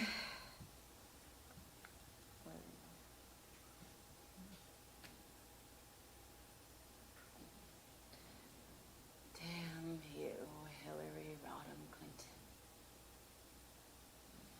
How the hell did you screw this up?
Hey, it's me. Yes, I've passed on your greetings. They all say hello. They miss you. That's not true. You were invited. Thanksgiving weekend should not be spent moving out of your boyfriend's condo. What do you expect me to do? Move out of my own condo and let you live there rent-free until you find your own place? You really are a Democrat. Stop. I'm not kicking you out because I'm a Republican. You're the one who made an ultimatum. Force me back into the closet? Why can't we be like the rest of America? Split ticket couples. Oh, really? Ask yourself, what kind of friends do we have that want to be accepted for who they are, but they don't want to accept me for who I am? Oh, stop. This isn't about my being a Republican. You want to get married and have children. I don't. What? I did not ask you to sign a prenuptial agreement because I'm a Republican. Stop pulling that Republican card every time I do something you think is heartless. I asked you to sign a prenup because of a rather large disparity in income and wealth. I'm sorry, that didn't come out right. Wait, what am I apologizing for? I want to protect what I have created. Why would we divorce? Why do half of couples divorce? People change, they go different directions, they grow apart. No, it's not you. You're great. It's me. I'm not who you think I am. I will hurt you. I've never been able to stay in a relationship more than a few years. Being a Republican doesn't count. You talk about being together forever. I don't believe in forever. When did you become so heterosexual? Why can't we just let things be as they were? We're good together. We laugh all the time. We have great sex. We love cooking together. Can't that be enough? Forget them. We can find new friends. No, not gay Republicans. They're too straight. Don't move out. Wait till I get back. We can make this work. Do you know what Deborah accused me of? That I became a Republican so that my father would have something to love about me. Well, the answer is no. I became a Republican because I don't like paying taxes. Do you like paying taxes? We don't need a couples counselor. We need to get you an accountant. I've got to get back. I'll call you tomorrow. For what it's worth, despite you being such a bleeding heart liberal, I love you. Bye.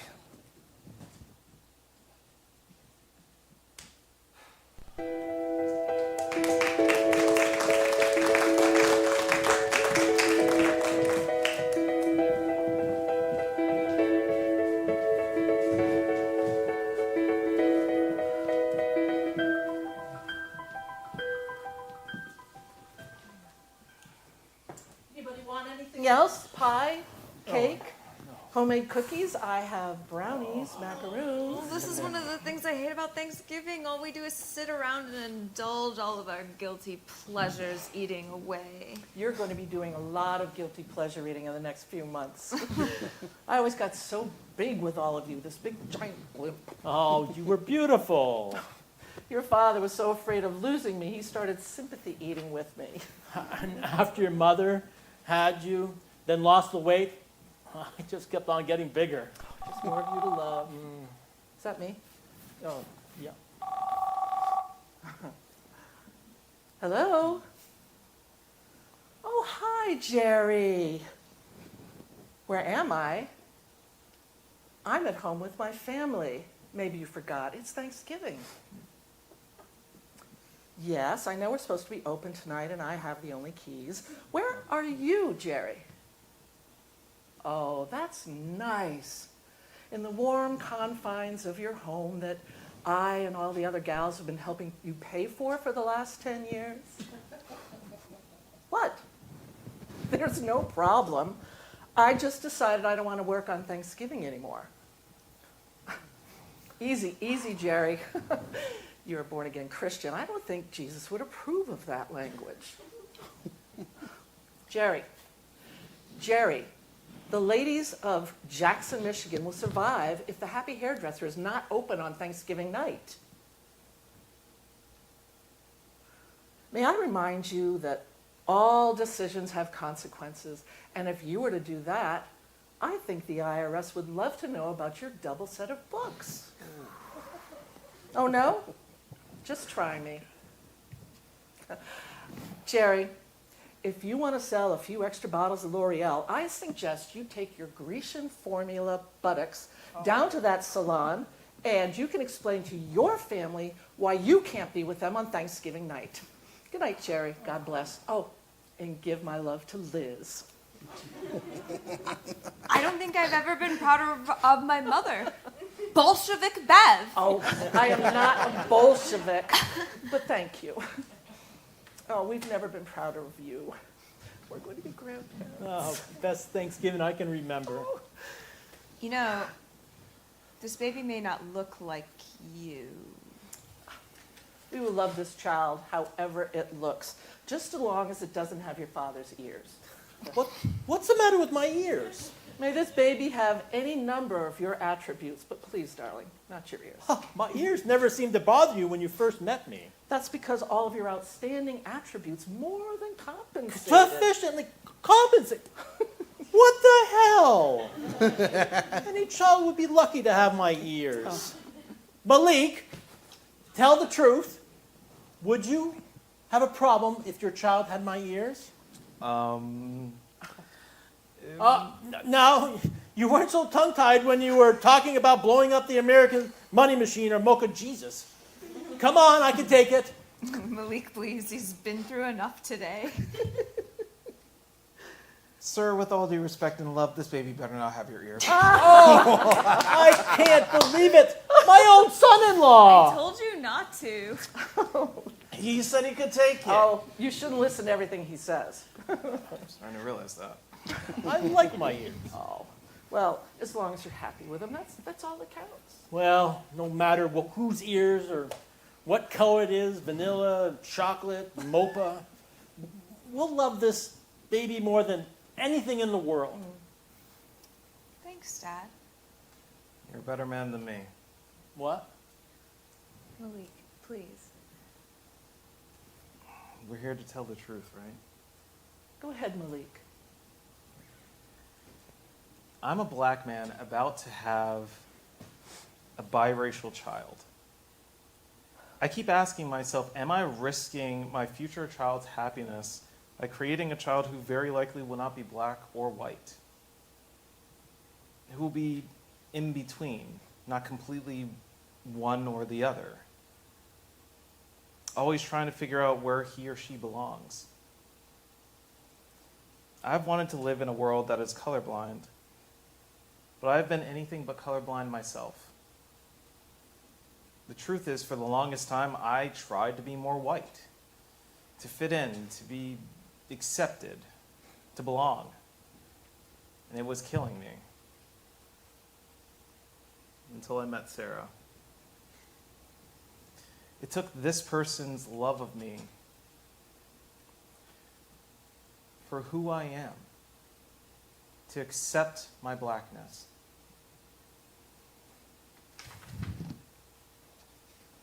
You don't have to do this, Malik. I don't want this child to be in between. It took me long enough to find my own blackness. I don't want to lose it. I don't want this child to be white or mocha. I want this child to be black.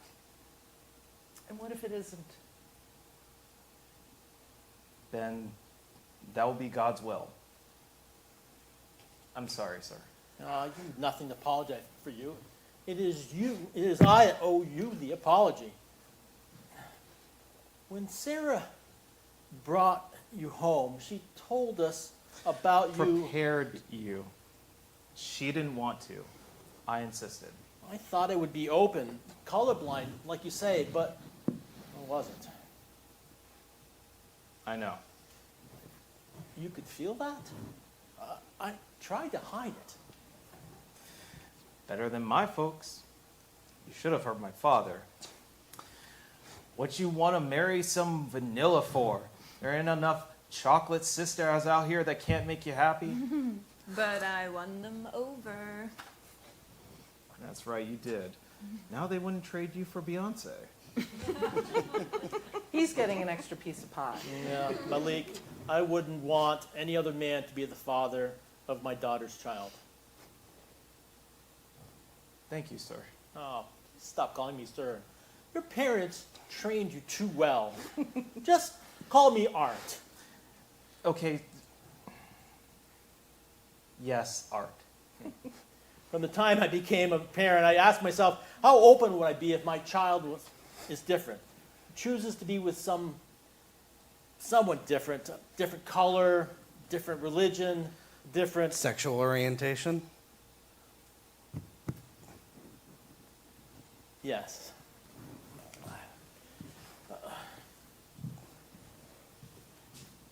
We tell ourselves we'd be able to accept it, love unconditionally. But then when it happens, it takes some time to get used to. I found my own children have bigger hearts than my own, more open, more accepting. I have a gay son. I didn't want it. Don't we know? No, you don't. I always wanted you, Robert. I didn't want it for you because of what I felt it would have been to endure, how hard it is to be gay in this country.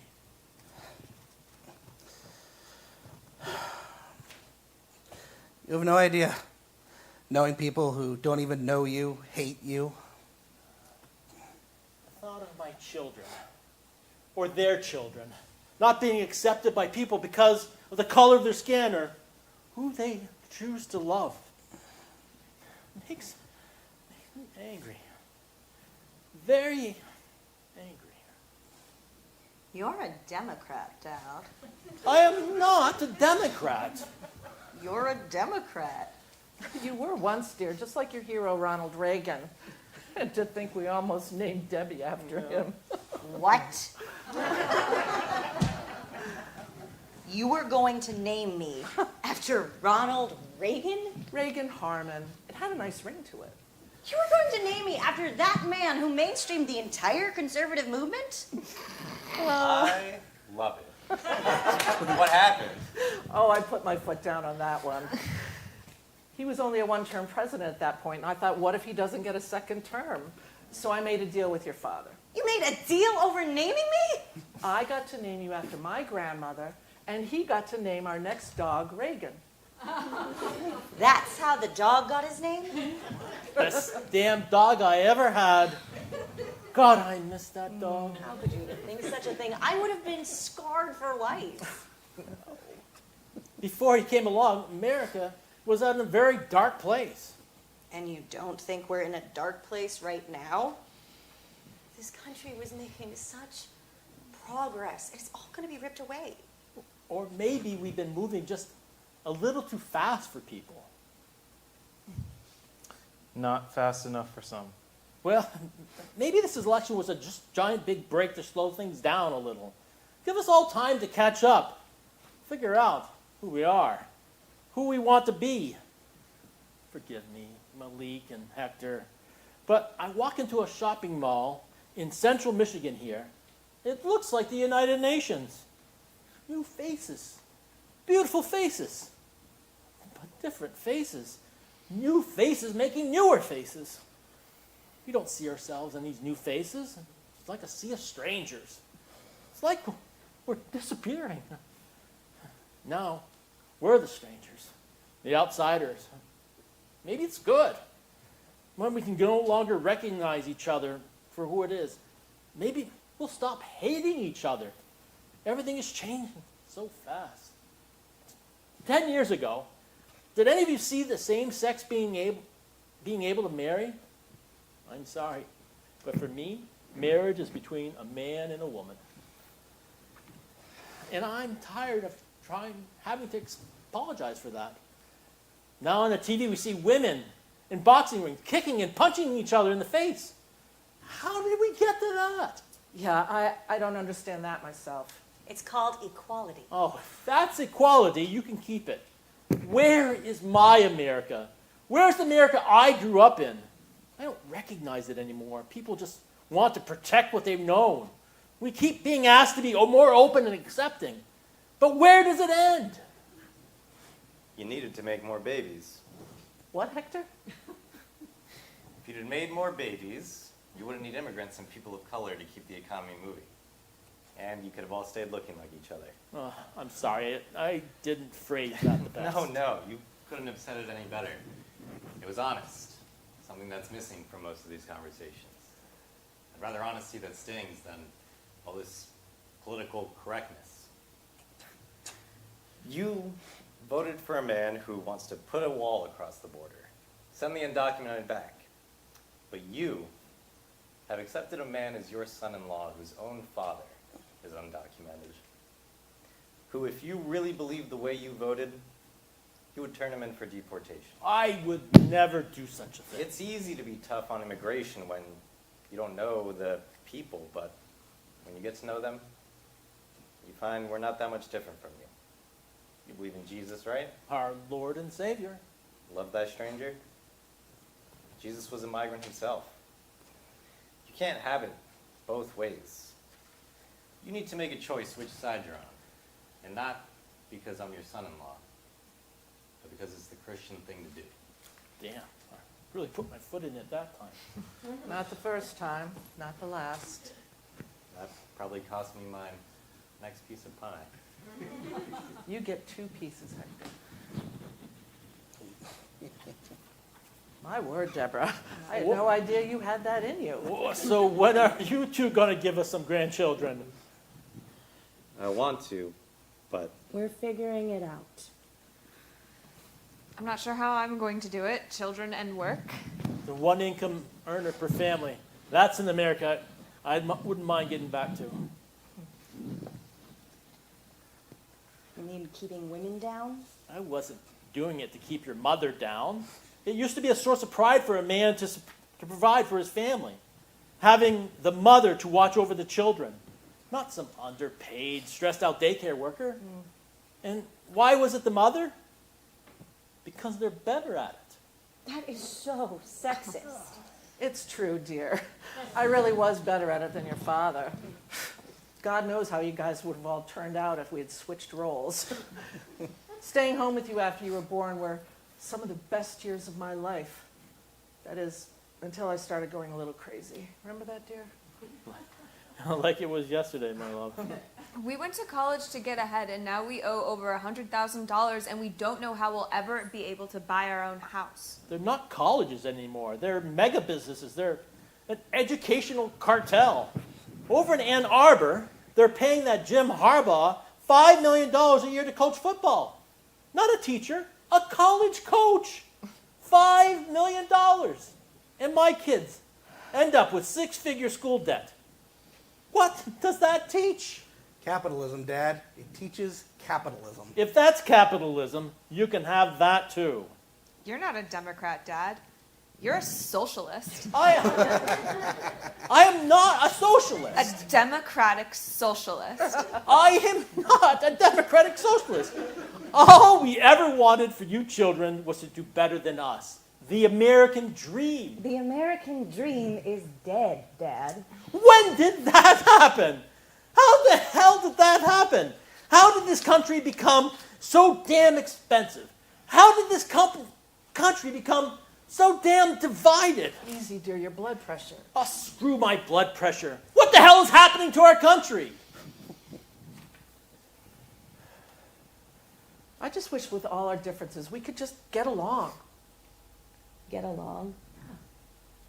My father voted for a man who spoke proudly about molesting women. How am I supposed to get along with that? How do you, Mother? We are not the enemy. We never said you were. Yes, they are. We know that our beliefs and our ideals embarrass and shame you. We're not embarrassed or ashamed. Yes, we are. We are embarrassed and ashamed of them. If our vote meant so much to you, why didn't you come lobby us to change our votes? You did in the past. But you didn't even come fight for our votes. It hurt. We were waiting for your phone call, but not even a phone call. Because it wouldn't have changed things. How do you know if you didn't try? How could you not see it? It was so obvious, staring you right in the face. That's just it. None of it is obvious anymore. Who knows who or what to even believe in anymore? The truth. The truth is what we believe. The truth? I watch Fox, CNN, MSNBC. I try to be balanced. I watch until my eyes are red and I'm no nearer to the truth than when I started. Deborah, you may be right about one thing. Something is broken in this country. We live in the richest nation in the world, but everyone is so angry. And this meanness. We all become so mean to each other. We say we love America, but we no longer like each other. Talk to each other with respect. We're losing our sense of decency, civility. Everyone's starting to hate one another. Families separating over politics. In the end, maybe I'm within a leak. Blow it all up and start over. Wow, my dad. Anarchist Arthur. I am not an anarchist. You're an educated man. You're not one of them. One of who? Hillary's deplorables? Oh, she lost any chance of my vote when she said that. You don't think some of these people are deplorable? What way is that to describe people? Can we get back to ice fishing or bowling? Do you still bowl, Dad? If you listen to some of them being interviewed, they sound like idiots. Oh, who wants more pie? Enough with the comfort food, Bev. You don't want a bully in the White House, but you have no problem bullying and demeaning people's intellect for not voting how you voted? So you call them idiots? When you believe the world was made 6,000 years ago and that it happened in 6 days, yeah, screw it, you're an idiot. Shame on you, Deborah Harmon. We are becoming a stupid nation. Stop that!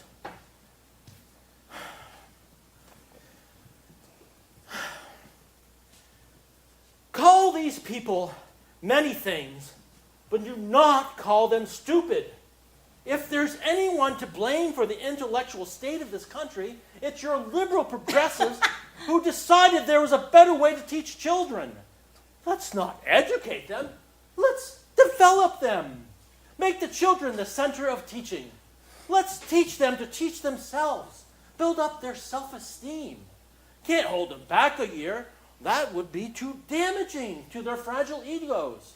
And what do we have after all these decades of this progressive agenda? A nation of people who sure can think of themselves. Listen to all the talk radio shows.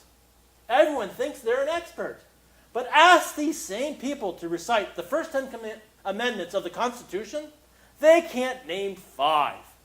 More than that, half of them think that Germany, Italy, and Japan were U.S. allies in World War II. God forbid we ever start to impose a civics test for citizenship for everyone. The only ones passing would be the immigrants. You got that right. I've had to put up all my academic light with your educational elitists who think they needed to reinvent the wheel. The wheel was working fine. Would anyone like coffee? No coffee, Mother. The last thing we need is caffeine. Those people who do so readily dismiss as stupid built this country, the dams, the bridges, the highways, got us through the Great Depression, defeated the most evil man in history, went to the moon. When you ask how an educated person like myself vote for this president-elect, ask yourself, why would a less educated person vote for someone who brands them as deplorable? When you're out there marching in the streets and chanting, "Not my president," you're refusing to recognize 60 million of us. 2 weeks ago, people who felt ignored and invisible for so long finally rose up and said, "My vote counts. My vote counts." You may brand them idiots, but right now, dear, you're standing in their red state. And don't think I'm not ashamed of it. How dare you? You grew up with these people. Good, hard-working people who did the best they could to put food on the table, a roof over their heads, and provide for the people they love. You think when we vote opposite of you that we're trying to hurt you? We're not even thinking about you. We're voting for ourselves, our families, our values, our needs. Every morning, I wake up and I ask myself, what good can I do today? Other than flipping electoral college electors, what good have you done today, my beautiful firstborn? You couldn't agree to disagree for one day? I don't want to disagree anymore. If I disagree, I want to disagree. There are so many people out there telling us what to do, how to think, how to act. Politics, preachers, pundits. We become so preoccupied listening to these voices, we've lost our own voices. We no longer know how to talk to each other. No one talks to each other anymore. Everyone writes each other, texting, tweeting, messaging, posting.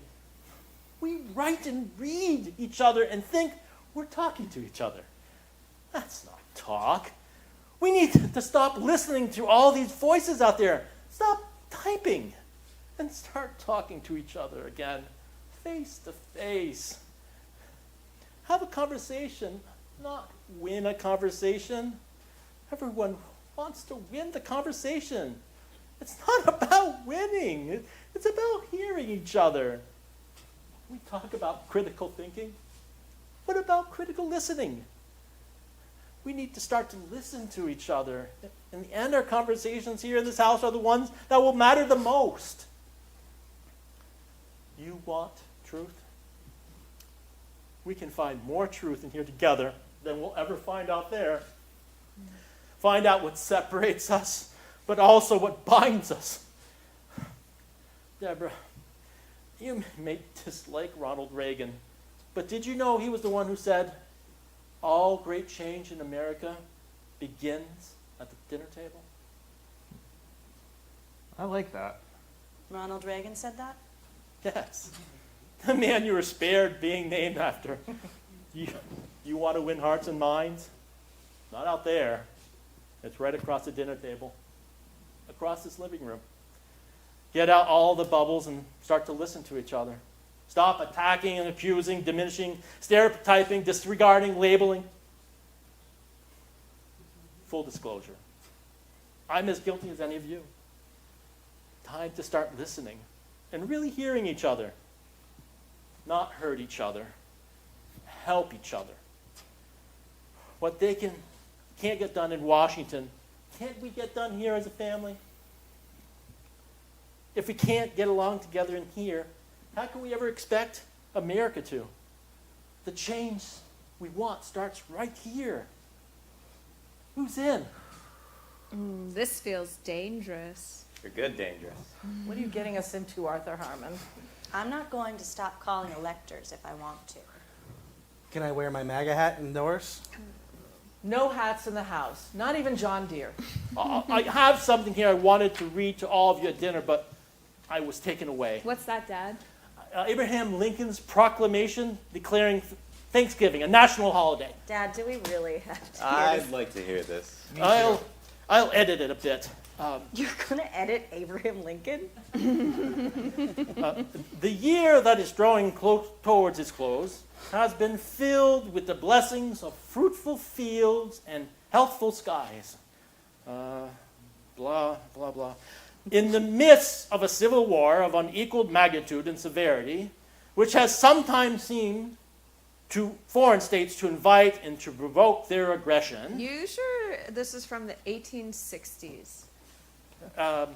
Let's see. I do therefore invite my fellow citizens in every part of the United States, and also those who are at sea and those who are sojourning in foreign lands, to set apart and observe the last Thursday of November next as a day of thanksgiving and praise to our beneficent Father who dwelleth in the heavens.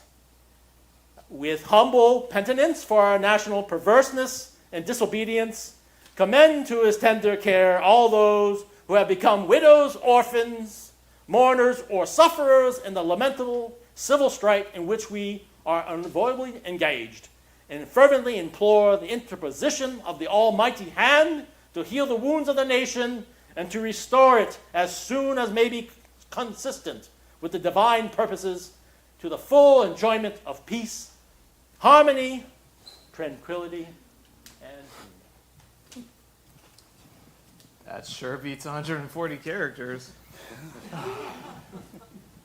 I have a special pecan pie, another family secret recipe. Would anyone like some? Oh, good. Then we can keep talking. And listening. And eating. No one's forcing you. I'll be right back. I'm sorry for what I said earlier, Robert. It's not a question I haven't asked myself.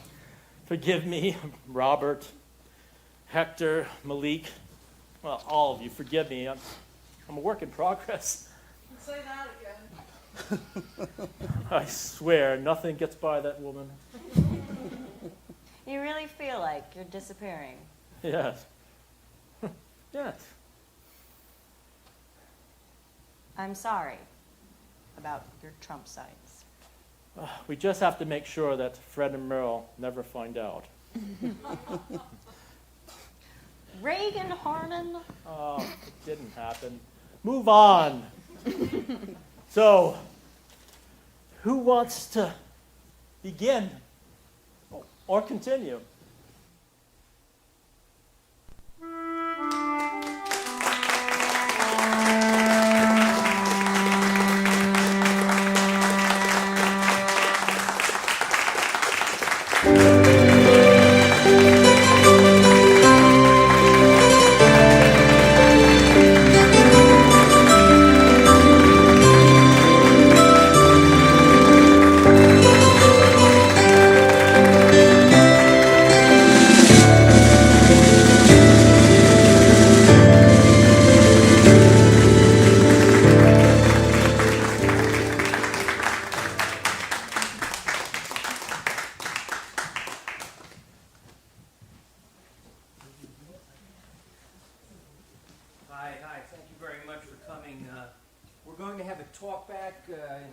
5 minutes.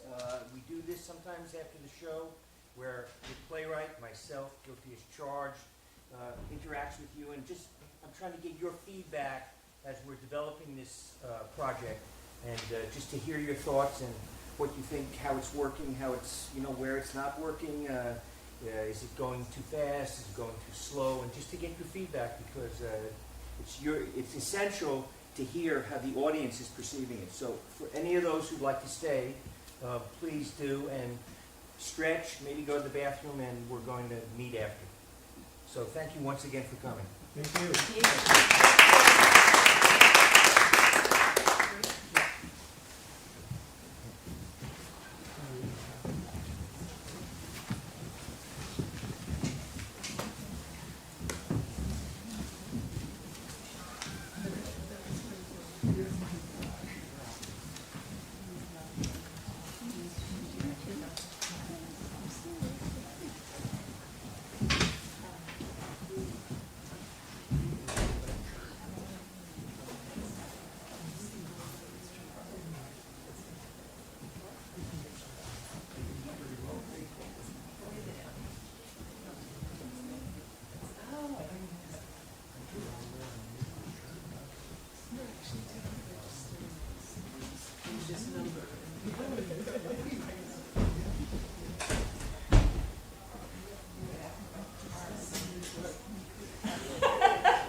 Something with bright lights. I'm usually in the back. I don't see it. Yeah, it's hot.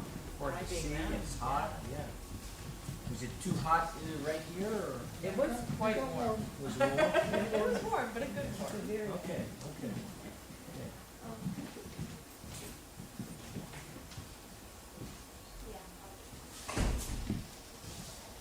So the gist of this play came about a week and a half after the election in 2016, when I was driving down the highway, and I had this flash in my head: what is Thanksgiving going to be like next week in America? I just had this image, oh my gosh, this is going to be a different Thanksgiving. And then I started writing it within a week, and the characters were coming, and and then I'd see almost every year now, just before Thanksgiving, the papers have these articles about how to be together as a family and talk your way through Thanksgiving.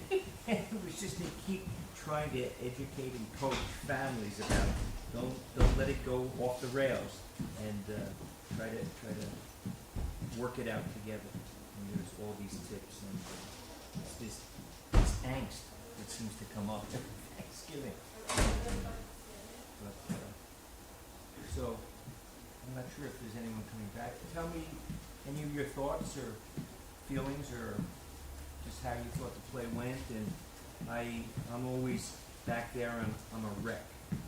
I'm just a complete wreck, and I'm just I die slowly, But that's what we do. We just we're back there, just like 1,000 broken nerves. So anybody have any thoughts or? I thought it was great and fully fledged out and hysterical. But I mean, it's when I was reading in 7 Days Before Coming, what I liked hearing was that it's like all sides. Right. It's not one way or the other. And when everyone started talking about who they voted for, that was just hysterical.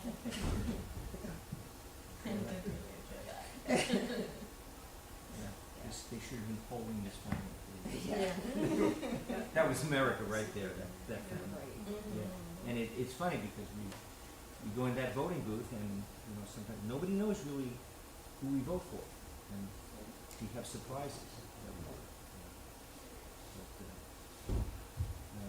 So yeah, tell me, how did you think it was balancing the humor versus the more dramatic parts and the serious parts? And I felt like, wow, it's serious here. And it makes me nervous because it's like, well, I maybe the laughs, because when they're silent, when the audience is silent, you're nervous. You're saying, are they getting it, or are they absorbed? You know? So, any thoughts on the balance between the comedy and the drama? You're going to get different audiences. Sure. People who are prepared for more reality than other people who like to occupy and make everything nice. Right. There was a lot that was really hard to stay humorous about.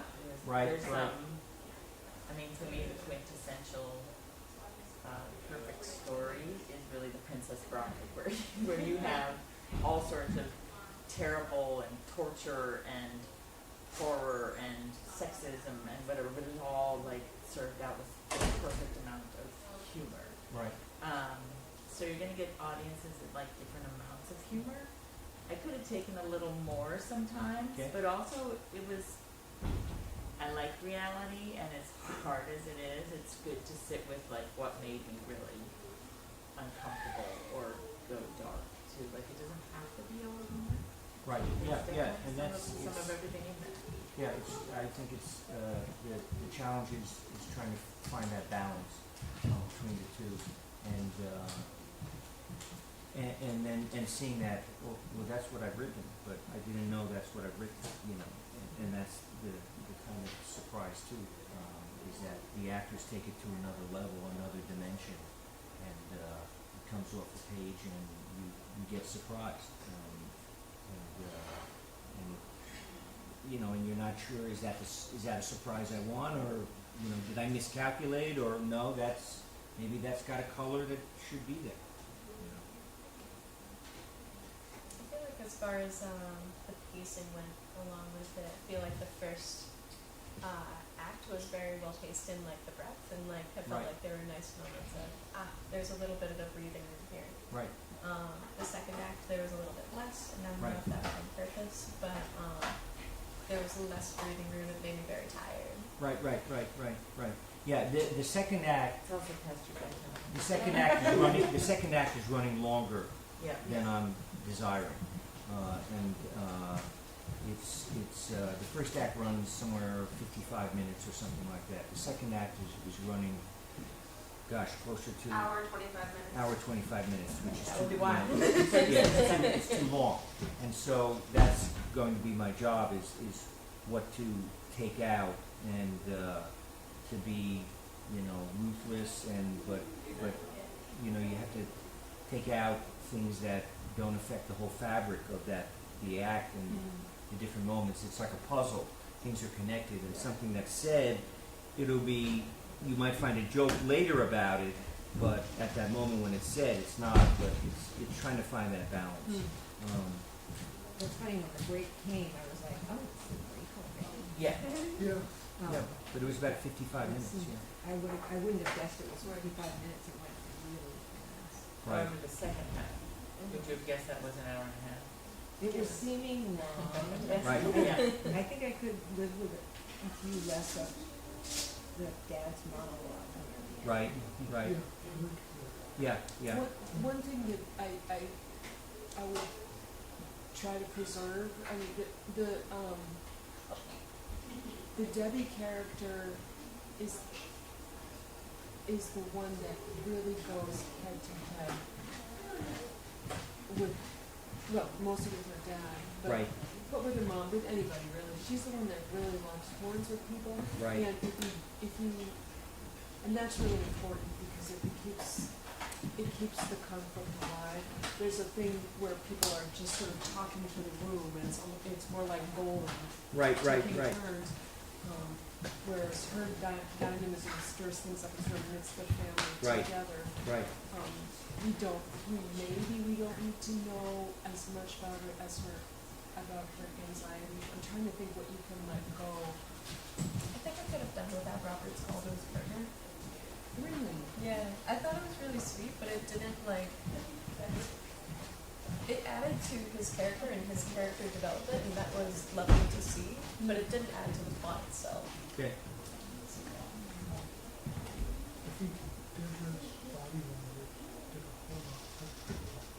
Did a whole lot what? Did a lot. Okay, in what way? Even her entrance. Right. The I don't want to be here. She didn't have to say a word. Right, right. But she carried that through the whole performance. Right. It's really built her character. Right. Right. I found Art's response to Malik's monologue a little surprising. Which monologue was? You know, Burn it down. burn it down. That, you Yeah, know, yeah, yeah, yeah. That you know, the Constitution was written by Right. slave owners. Right, right, and right. they made all these decisions. Right. That he's a history teacher. He knows this. It's not the first time he's heard it, but that doesn't. He seemed to accept it too easily. Okay. For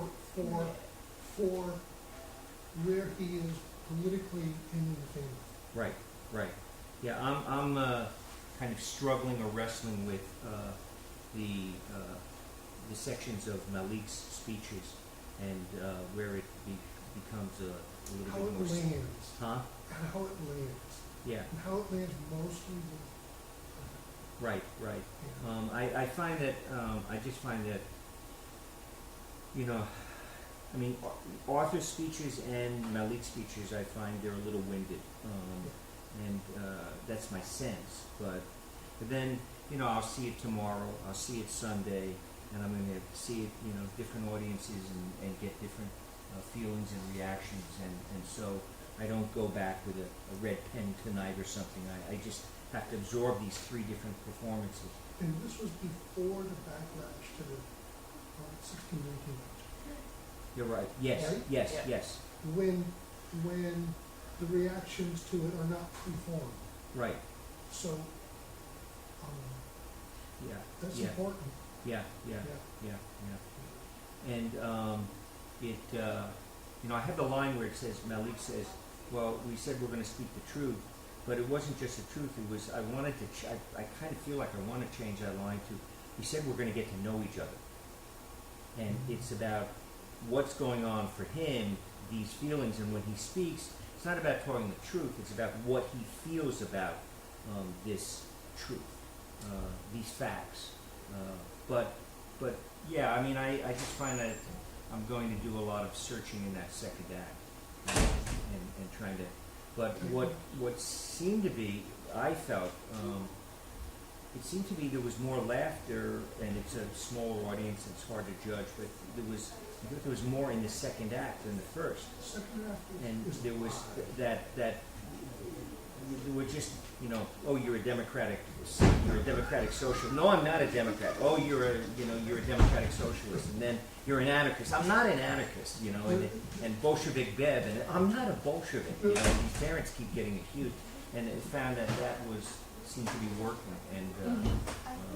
I think in a lot of like political discourse, there's a lot of interruptions, and I think all of those interruptions, when like the speech was broken up quickly, it helped add a lot to the reality of it, but Right. also the humor, because it just made it feel like we were kind of in the story with them. Right. And I think in some of like the longer monologues, it was harder to like Right. feel a part of that. Right. But then with the back and forth, it just kind of brought it to life a little bit more. Right. I think the family was feeling more comfortable with each other to be able to say those things. Dad, you're a Democrat, and the audience also feels more comfortable. Right. Because the family, some of that tension is being released. And Right, so maybe it helps right. the audience. Right. I'm thinking about the monologues that you're talking about in the second half, and I'm feeling a little bit like Arthur is stating the obvious too much. There's a lot of crafting of language to tell everybody Right. what they're there for and what they're working towards, and I think we could do without telling us. I think the audience is getting what's happening and where they're headed, and that maybe you can do without telling that. Right. Any specific part of his? You're asking me to have a memory? Yeah. And I'm trying to remember. So, you know. there was a stretch when um, there's some humor in the family Right, around, oh, you're an anarchist, right. And then the conversation comes back around to a lot of conflict. Right. And it struck me as a bit jarring, because it felt as though that there had been some warming up and some softening and some hearing each other, and now we're back to the beginning of the argument. It wasn't clear to me that we needed that, Okay. to revisit those arguments. Right. And it does feel like through those arguments, like the dad feels a lot more open than the kids do, and like the kids are bringing him more to their political views rather than the kids are being open to accepting those views. Deborah did a little bit with her talk with her mom, but I didn't see a lot of the other people being open. Right, right. Well, to me, at least as you know, designing the character was that Deborah is the most closed person coming into the story. She is, you know, she's trying to overturn this election. Here's a Democrat trying to overturn the election, you know, and there are, and I learned in the research, it was strange, but there are 19-year-old people who voted for the first time. They're electoral college voters in different states. It's very bizarre, but some of the people who you think, I mean, they get to be electoral college electors. There's a process in each state, and you get some really, you know, you might think it would be state senators or state reps or mayors, or sometimes it's an this Uber driver. It's based on a real case. It was an Uber driver, and he was receiving marriage proposals and death threats all at the same time. I just thought that was funny and strange to have, but I think you know, that last scene, because the scene before, when you're finding all of them having learning about who they voted for was different, that seemed to really carry pretty well. I thought the scene, it seemed to work for me, was you saw a side of Deborah with her mother, and you saw the thing about pro-choice and pro-life, and I tried to create, oh, this is more complicated, because you had a pro-choice daughter that really, she's here because of a pro-life father, and it's like, oh, that's complicated for her, and that seemed to work. And then we moved into the last scene. I didn't want to go right to they're back for more cake and pie and things like that. That's why I actually had that scene with Robert, where there was a break in the action, and I felt that it was a change of color as opposed to just going back into the room again. That would make it a very long scene without. It was a really nice breath. Yeah, I mean, and I'm just thinking of like what candy cut. Right. yeah, exactly, yeah. Well, that's, I look at it as, you know, just listening to the audience, hearing feedback, getting feedback, and it's good to hear that you're feeling some things that I mean, there is a sense that, am I long, you know, too long? How is it playing? Is it the pace, the speed? There's a lot of factors that go into it, but it's a note I'm taking, and I'm in the back as I say, dying 1,000 deaths. I'm looking at my watch and I'm saying, oh, this is running longer than I thought, and you know, and that. And any thoughts yourself? Well, I agree that Arthur's monologue at the end was way too long. You might even consider doing without the Abe Lincoln Proclamation. Definitely you should have some dialogue built within that monologue to make it flow a little bit The Abe better. Lincoln, are you saying the Abe Lincoln, or no, the other one, the other monologue? Towards the end of the show, it seemed like he was talking all the time. Right. Yeah, and some of that, what I'll look at is, can I break that up with exchanges? As you said, you have these personal family, they'll throw a line in and he'll have to react, and then you'll have to work with their, you know, they might throw a challenge line at him, and then he has to go after that. But part of what I was trying to do is have that conservative voice that we hear about a person who says, I'm confused. I keep having to be more tolerant and more accepting and more open to change. And it's like, there's a lot of people. It's like, where does it end? I just don't. I mean, it's like it's too much for me. It's too much. Like he says, with the same-sex marriage, he says it's like I just believe marriage is between a man and a woman, and I want to stop apologizing for that. And there are people like that, and then there are people who are fine on the other side, and it's just trying to have that red and blue voice. There's so much that you could cover. I think you've covered a lot of everybody's story and the complexity behind it. Right. But the fact is that your audience isn't likely to sit there for 2.5 hours and listen to it. So something's got to give. Oh yeah, yeah. Something's got to give. Yeah. I have it's a little thing. Like That's fine. we know that Arthur went and got all of the signs from the universe. Right. I don't know. I don't think any of the other characters ever knew that, and I remember I kept waiting for that to happen. Right. For them to go, oh, that was really sweet of you guys to do that, to kind of try to make us feel better coming down the street. So it's just such a tiny little thing, but I just kept waiting for somebody to know that they had done that. Right. I'm not sure just how to do that, because it comes with Deborah. The character comes out and she's blasting, she's exploding, and it's because they wouldn't have known. They found that out from the phone call. Well, from the phone call, somehow from the phone call, I thought at that point when they were going to find out that he'd done it, and then I was expecting them to go. Oh, okay, all right, okay, yeah. Oh, I see, yeah, okay, at that place, yeah. That's not I would look at, yeah. Something to consider. For me, the comment about the brother who worked in the factory, who lost his job, Right. and was working night shift at McDonald's. Right. That landed much more Right. than other ones. Right, yeah, and it's a personal anecdote. It's a personal anecdote, but Right. It's the truth of what's happening in the country. Yeah. Nice to meet you. Yeah, I agree. I wanted to know what this nonprofit was. Because, not that you have any time to put more detail in, but Deborah's... It's a nonprofit in Los Angeles, inner city nonprofit, that's helping people of Your 2-minute color. warning, Tim. Huh? 2-minute warning. Okay.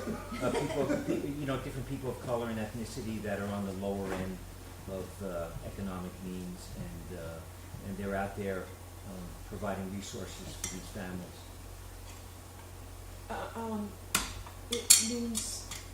It means more to have a specific person suffering than to have Deborah talking about people will suffer. Right.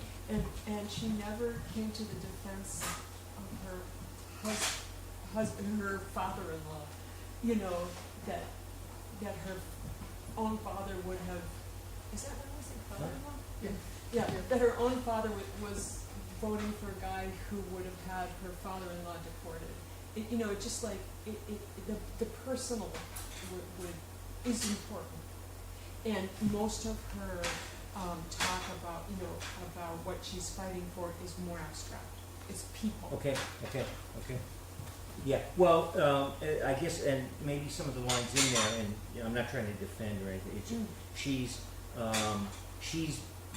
was on a mission to get Hillary elected, and she's ignored the nonprofit in the past year. She's been out doing the campaign for a year, and that's where Hector is saying that I want you back. I've lost you.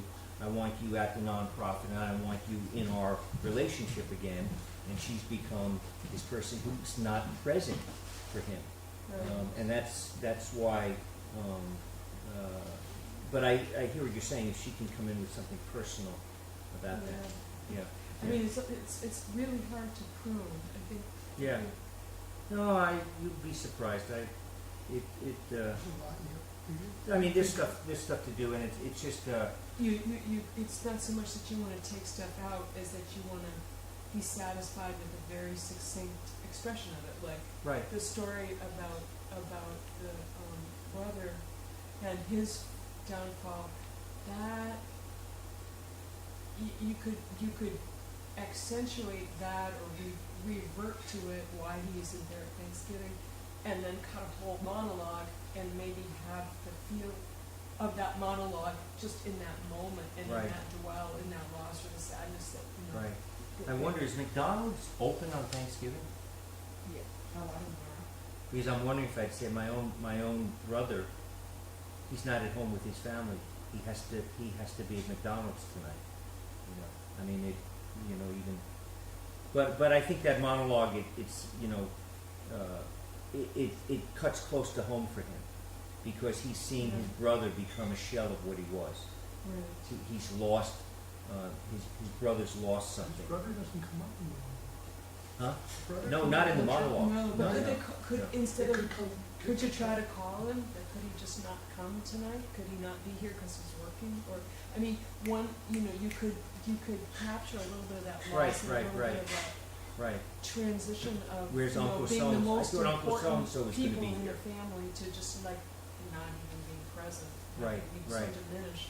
You could have him feel and show that loss in Yeah. One of the one thing was, tell me if with Deborah coming in like she's the tightest wound, the most hard to open.